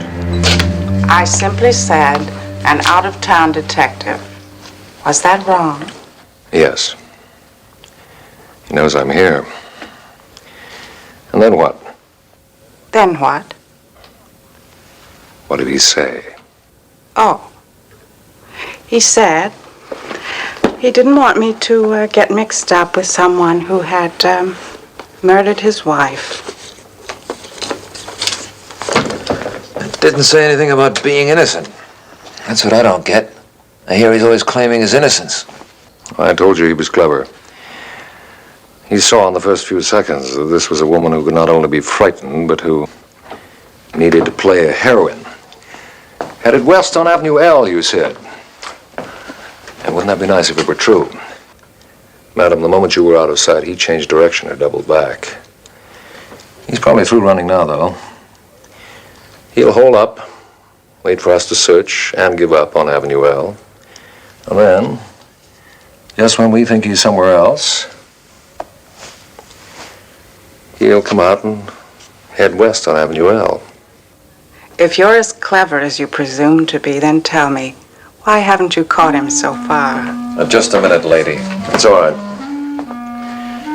If I haven't caught him, madam, it's because of people like you. People he can use. Dupes. You can go now.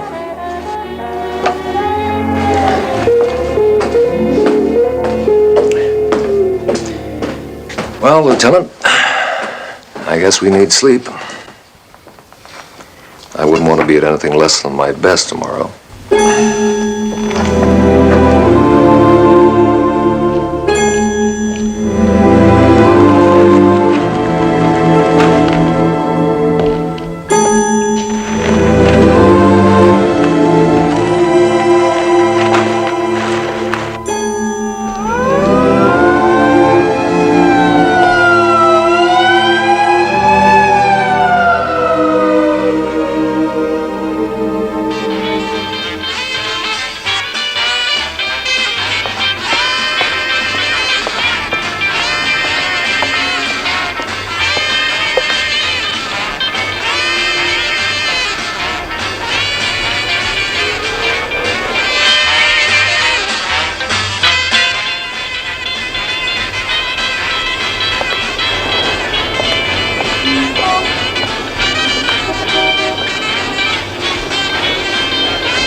How's it going? Oh, nothing much. No car, you know. With that board, you're gonna need a truck. Oh, I don't know. Yesterday, some cat came along, one of those little foreign jobs. Man, you should have seen that scene. You want to sell that radio? Hey, look, Dad, how I get the surfing reports and weather and all. You buy a better one. How about $20? Hey, what's with you? I mean, the stores will be open in a couple hours. All right, 30. 30, huh? Hey, look, this ain't one of those imports. I mean, it's got diodes and all. And dig the volume. $40, huh? You're coming in loud and clear, Dad. This is a program I don't want to miss. 40. Why, a couple for each year. Got this program I don't want to miss. Man, you meet all kinds.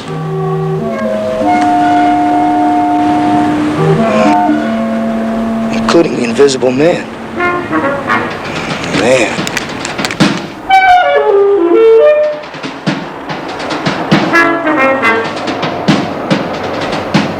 Crazy weather, huh?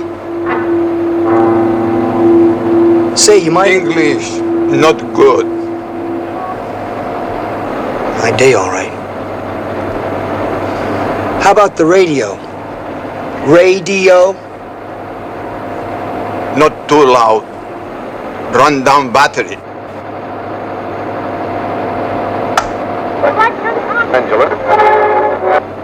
Kimball is described as 35 years old, 6 feet tall, brown eyes, and hair which has been dyed black.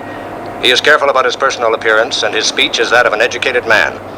If you have any information concerning this man, please contact the police department immediately. And now news from other parts of the world. You ever had your name in the papers? Me neither. But I'll clue you in. Mine's J.J. Watson. And you'll dig it tomorrow on page 1. The stranger offers you $40 for a cheap radio, and you're not suspicious. Cheap? What do you mean, cheap? I beg your pardon. I'm sure it was the best money he could buy. Look, Dad, I didn't have to come in here. I'm not your father. If I were... Yeah? Well, anyhow, I didn't have to come in here. I mean, I could be out on my board right now with all the chicks digging me. We appreciate that, Mr. Watson.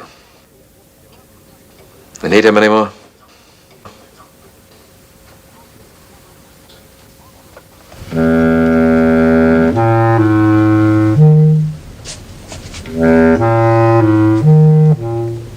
You know something? After meeting you, I hope he makes it.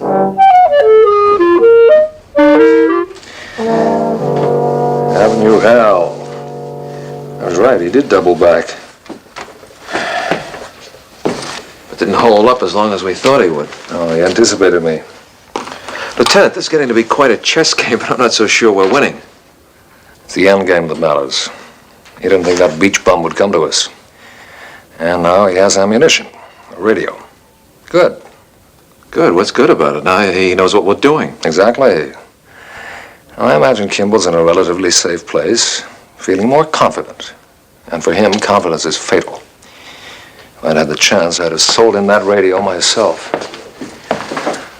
Lieutenant, which direction would be his best chance of escape?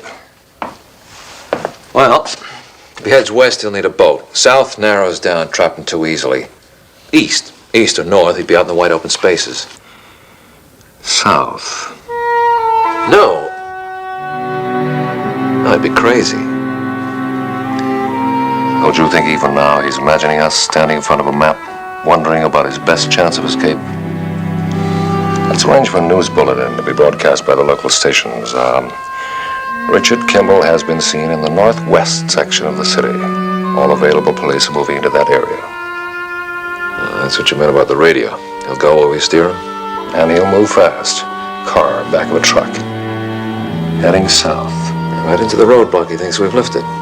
Check. And checkmate.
goes! Hey!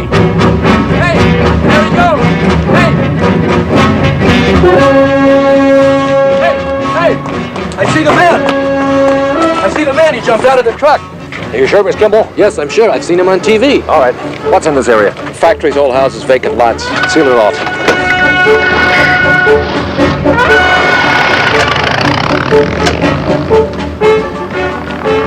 Finally, Kimball, the end game.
Eight square blocks, not one chance in 100. As soon as you've got your men posted, we'll go in.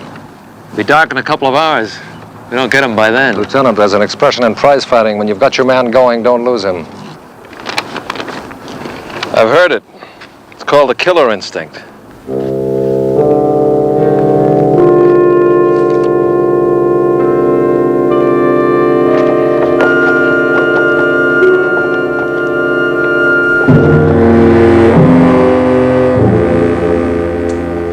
I thought I heard somebody down here, and look who. On your feet, Mr. Kimball. On your feet before you die right where you're sitting.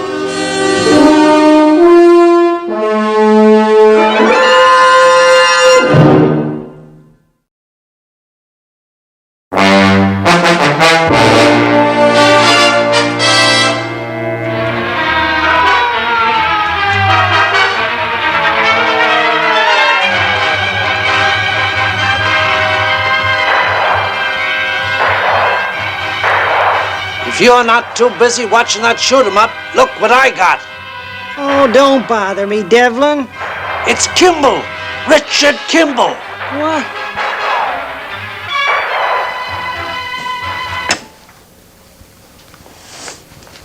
Well, you're right. For once. Standing right here in our living room, guilty as sin. Just like I always knew he was. I said it before the trial, I said it during the trial, and I said it after the trial. Guilty. And that's the way the jury found him. Not like what you thought, Reed. The jury was wrong. I didn't kill anyone. Oh, shut up, Devlin. You never heard of reasonable doubt? Of course you haven't. You just believe what you want to believe. That's a hot one. Everybody in the world says he's guilty except Sam Reed. Not everybody in the whole world says he's guilty. Just one jury. And not even all of them. 4 of them held out over 3 days. 4 of them agreed with me. There was a reasonable doubt. And I still say there's a reasonable doubt. And that's why they're chasing him now, just because he's so innocent. Because hey, you. And that's why he's trying to sneak out now, because he's so innocent. Sit down.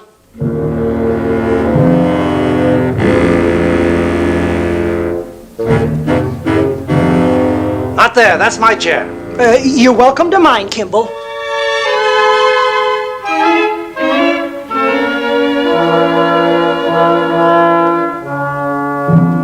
Well, now, ain't you the generous one, Reed?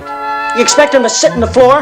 After breaking into my house, you want me to give him a meal and a cigar? My house, like I don't own the other half of it. Half of this and half of the downstairs. What are you doing? What does it look like I'm doing? I'm getting dressed. You want me to take him down the cops in my underwear? Oh.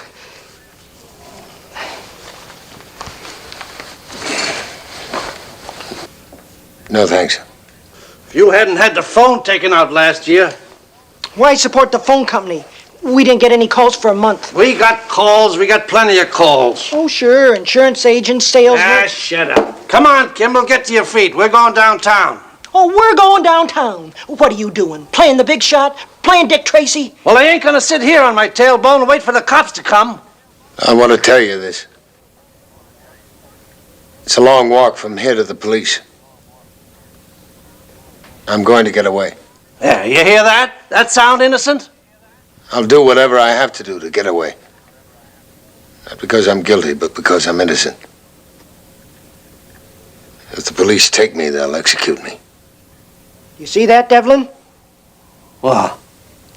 It's in his face. You see it? The truth. He's telling you the truth. Ah, the truth. You wouldn't know the truth. You said it yourself. The police will be here. Couldn't we just wait for them? Well, sure they will. Didn't we see it on the TV? How they're staking out the whole neighborhood?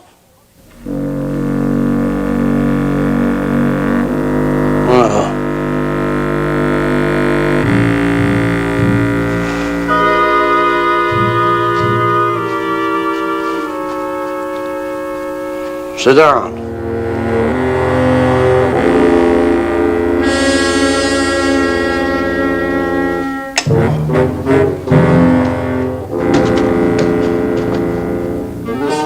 Now, like I say, we're going to sit here until the cops come.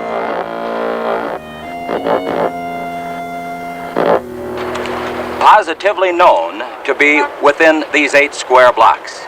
Jim, would you go over there and see if you can get Lieutenant Gerard for me, please? We're hoping to interview Lieutenant Philip Gerard, who instigated this manhunt. And ladies and gentlemen, I'm finding it hard to describe the Roman holiday that I see here. There we are, Red Hots right over here. Ice cream sandwiches, all kind of pops. Come on, folks. There we are. Thank you. I guess I just described it, Roman holiday. Now, to those of you who are watching, do not, and I repeat, do not come here and add to the confusion. Stay where you are, and you'll see this manhunt better than if you were here. I've got a man stationed at all of these exits. And this is the hill road up there. Yeah, it's not really fit for travel. The road's old, been washed out half a dozen times. But I've got a roadblock set up here, and I've got a lookout here with a walkie-talkie. This side is a sheer drop, maybe 400 feet. Excuse me, Lieutenant. I was wondering if you'd like to say a few words to the TV camera? What words? Well, I mean, you know, like cooperate with the police. Yeah, all right.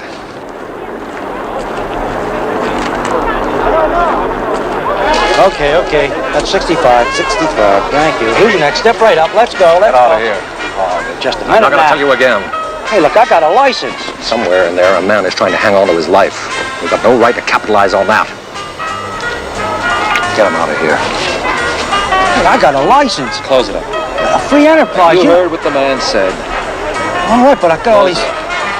All right.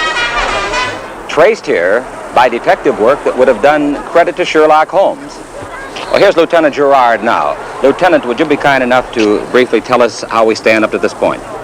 Well, all our men are posted and all the avenues of escape are blocked. We'll get him tonight. Tonight, eh? You sound very confident, sir. I am. We hear that the fugitive is unarmed. Would you still consider him dangerous? Richard Kimball is a convicted murderer. It's sealed off. All right, let's start the house to house. Excuse me. Certainly, Lieutenant. That was Lieutenant Philip Gerard, ladies and gentlemen. And right now, this word for the people that are bringing you the exclusive coverage of this manhunt that has electrified this country. Well, you just heard him, Reed. A murderer. A convicted murderer. Mr. Devlin, you're a logical man. Ask yourself, You honestly think that the courts have never convicted an innocent man? That's right, Devlin. Why, there's books on it. So what? It ain't up to me to decide. But you are deciding. I'm just gratified to know that Mr. Reed believes it. Oh, hold on. I didn't say that. Well, you're acting that way. Reasonable doubt. Reasonable doubt. I know my law. Yeah, he knows his law. If he'd known 10 cents about war surplus, we'd still be in business. Oh, that's right. Blame me for the bankruptcy. Blame me.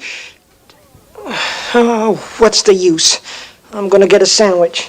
Oh, you want one? Not in my house. He can sit in my chair and eat the food I pay for. Well, thank you, but no thanks, Reed. Oh, Reed, is it? Well, ain't that chummy? Oh.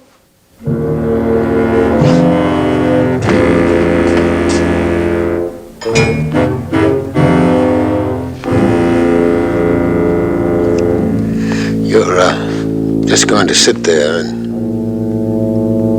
turn me into the police when they come.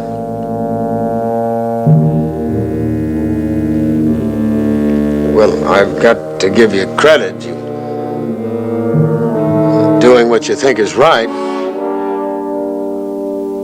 I guess you didn't believe my defense about the real killer being the man with one arm. Not for 1 second. Well, you know, I saw him again about 2 or 3 months ago in Chicago Heights. Well, he was getting on a bus.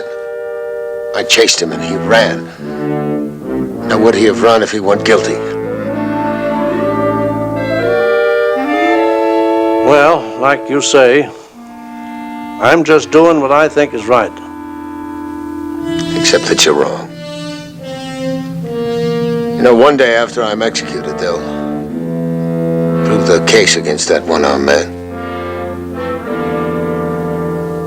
But then it'll be too late. They will have executed the wrong man.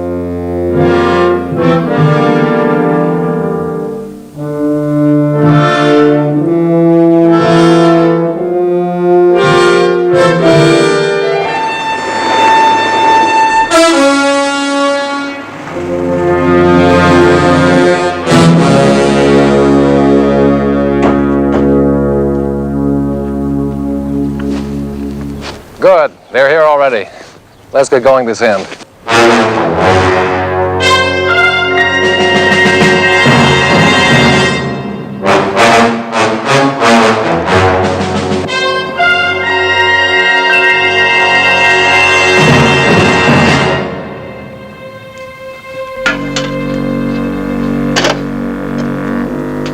That's right, Devlin. We're gonna find that man with the one arm. Then what'll you say? Yes, sir. I'll be the one who was right. And I'll be dead. And you'll be the one who was wrong. And Reed will be sitting right here saying, I told you so. Yes, sir. I figure I got a good 20 years left in me. 20 years of saying it. I told you so, I told you so, I told you so, I told you so, I told you so.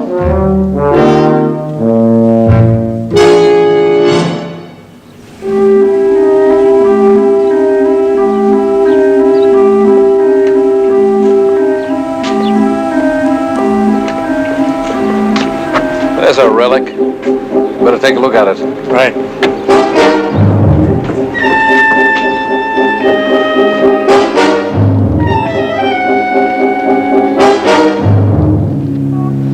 Nobody living down here. Well, if I haven't got a key upstairs, we'll go in the window.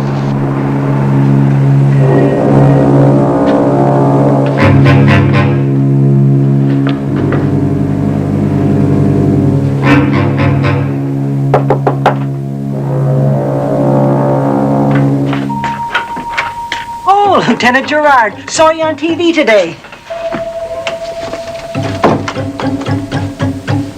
Where's the key to downstairs? Why?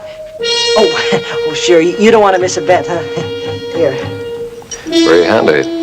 Well, going in and out all the time. We're redecorating. We?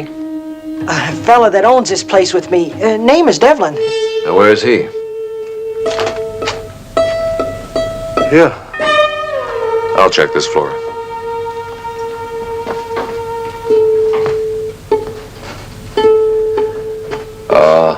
Were you watching television too, Mr. Devlin? Good. Then you know why I'm here. Can you give us any help? Afraid not, Lieutenant. We didn't see or hear anything. Uh-huh. Except television.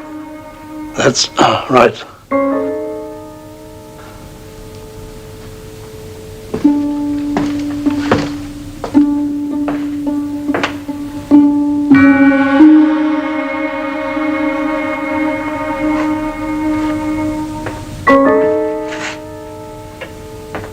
Well, thank you for your cooperation, gentlemen.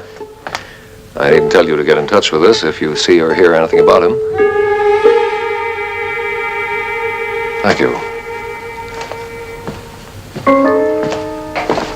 Huh? Not a sign.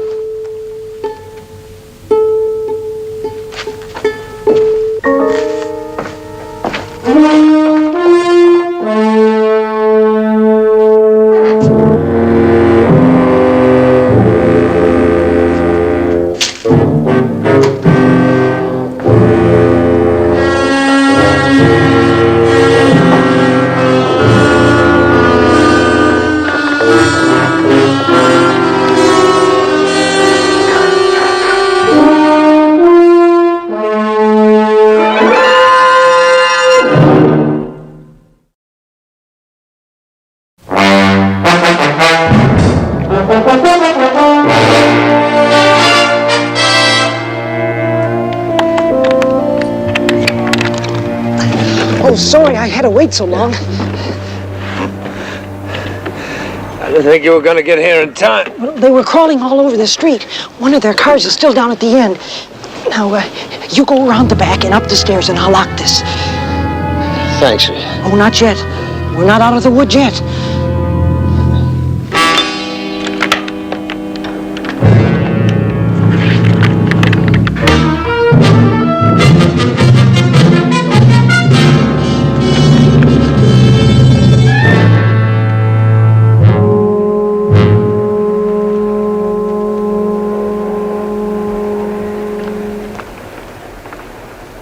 He has to be in here. Only 2 sections left. If they report negative, we'll start over again.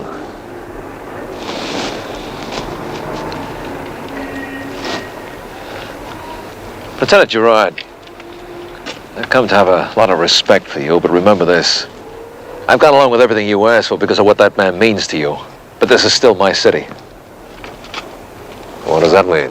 It means that when you're gone, I have to live in it. I have to give the taxpayers the protection they're entitled to. And? Well, Captain called a few minutes ago making noises, loud noises, claiming your hunt for Kimball is uncovering other parts of the city. I'll talk to him. You're welcome to, but it won't do any good. If we don't find Kimball by midnight, we'll have to pull out. Midnight. Think. Where?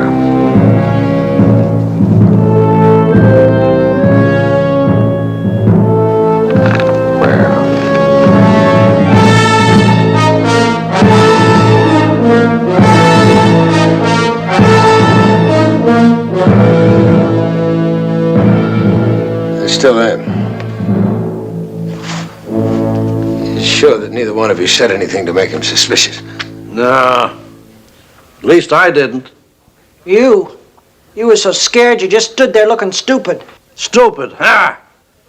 You know, when this is all over, he's gonna try and take the credit for it. Hey, why shouldn't I take the credit? I was with him from the minute I saw him. Now wasn't I, Kimball? Well, yes, you were. The only reason you were for him was because I was against him. That's not true at all. I was for him way back during the trial. I at least stuck to my guns. Yeah, pig-headed is more like it. Look, I'm very grateful to both of you. You, Reed, because you believed in me from the beginning. Thank you. And you, Mr. Devlin, because you were man enough to admit that there is a reasonable doubt. I am grateful to both of you, but I'm still here and they're still out there. So the problem is how to get you out. That's not it at all. The problem is how to get them away. Well, that's part of getting them out, ain't it? Look, you're both right. Kimball, I've been thinking. We can try the Old Hill Road. Now, the police can't stay here forever. Sooner or later, they gotta leave. I heard that. That's what I said. How to get the police away. Now, you can stay here till the cops clear out. Downstairs, maybe. You'll be snug as a bug till this whole thing blows over. If it blows over. If they don't come back. If you don't get caught. So if you're right if you did get caught. Hang it, Devlin, I'm sick of you. 25 years of twisting every word that comes out of my mouth. Yeah, and don't think I ain't had enough of you. Go on, butter 'em up. Whisper together, the both of you. Maybe you'd like to move in, huh? Take over and pay half the rent. How'd you like that? Living with a convicted killer.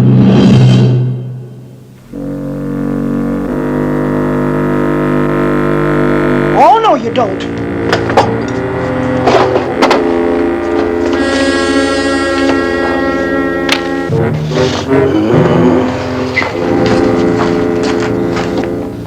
All right, 10-4.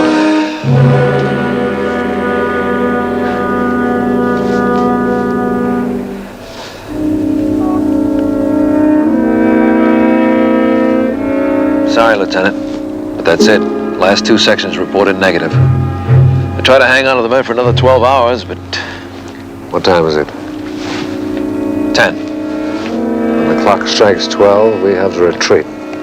Well, I report negative.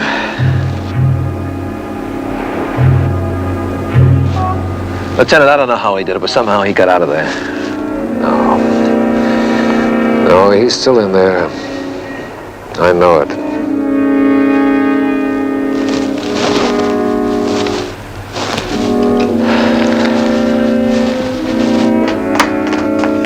He's gone. He's gonna turn you in just to get back at me.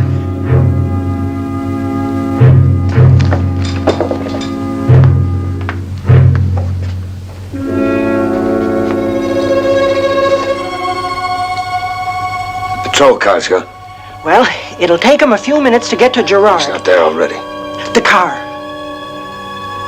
Is it right? Sort of. Yeah, the car and the Old Hill Road. If we get to the road, there'll be roadblocks. That's just exactly what I'm thinking about.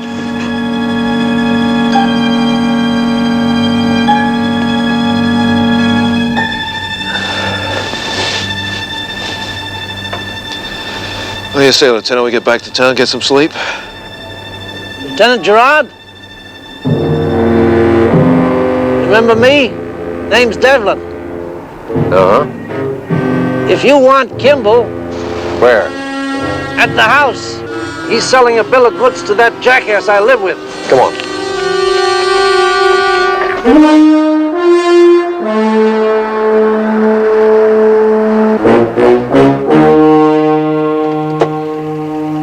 The car! They've taken it. The darn fools, they'll kill themselves. What do you mean?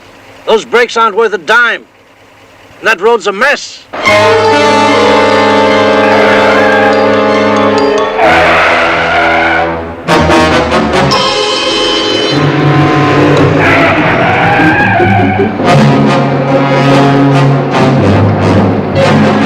They've taken any of the main streets, we've got them. Not the main streets, the hill road. I heard them. Alert the roadblocks. Unit 1. All set here, Lieutenant. All right, Bill, keep an eye out. 10-4. Roadblocks all set. Let's get up there.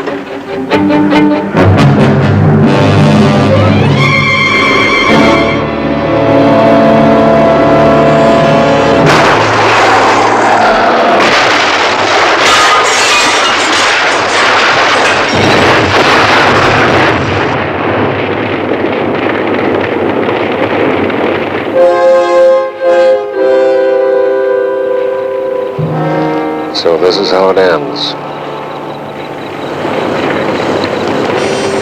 Reed, you crazy fool. I should have stayed. I should have stayed with you.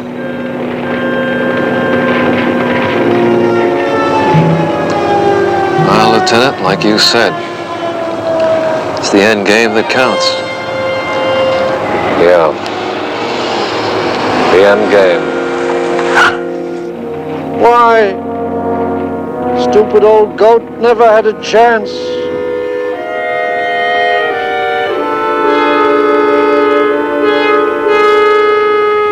Stupid old goat.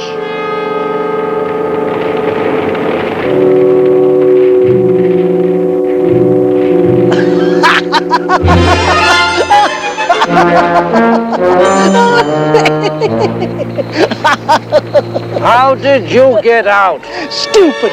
Half the cops in the state are right here, and I'm stupid.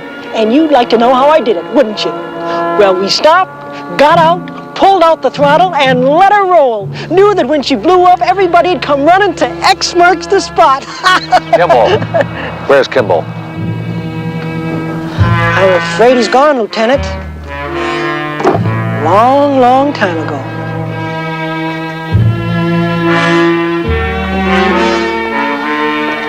I think you better come with us.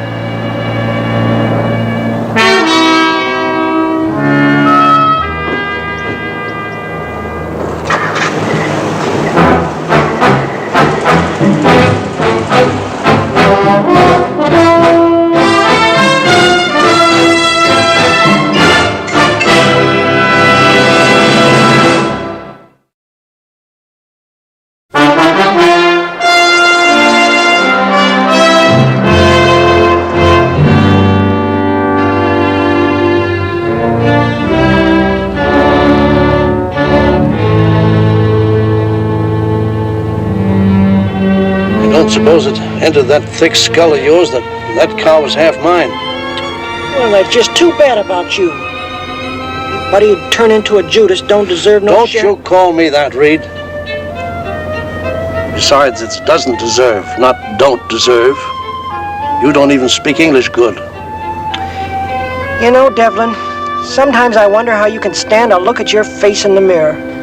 Well, if I don't look at myself, I gotta look at you. Well, you won't have to for a while.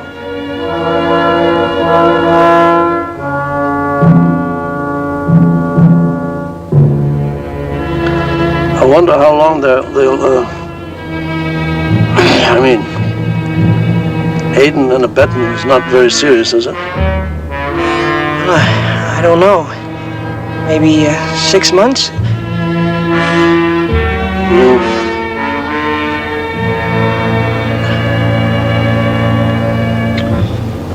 Well, at least I won't have to drink that miserable coffee you make. Miserable coffee? You're a fine one to be calling names. Never lifting a finger to help with the meal.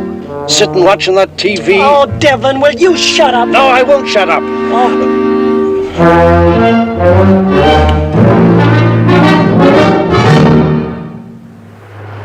The end game. He has won. But for how long? Another night and another road. And still the deadly game goes on. So must he. North, south, east, west. A man alone. The fugitive.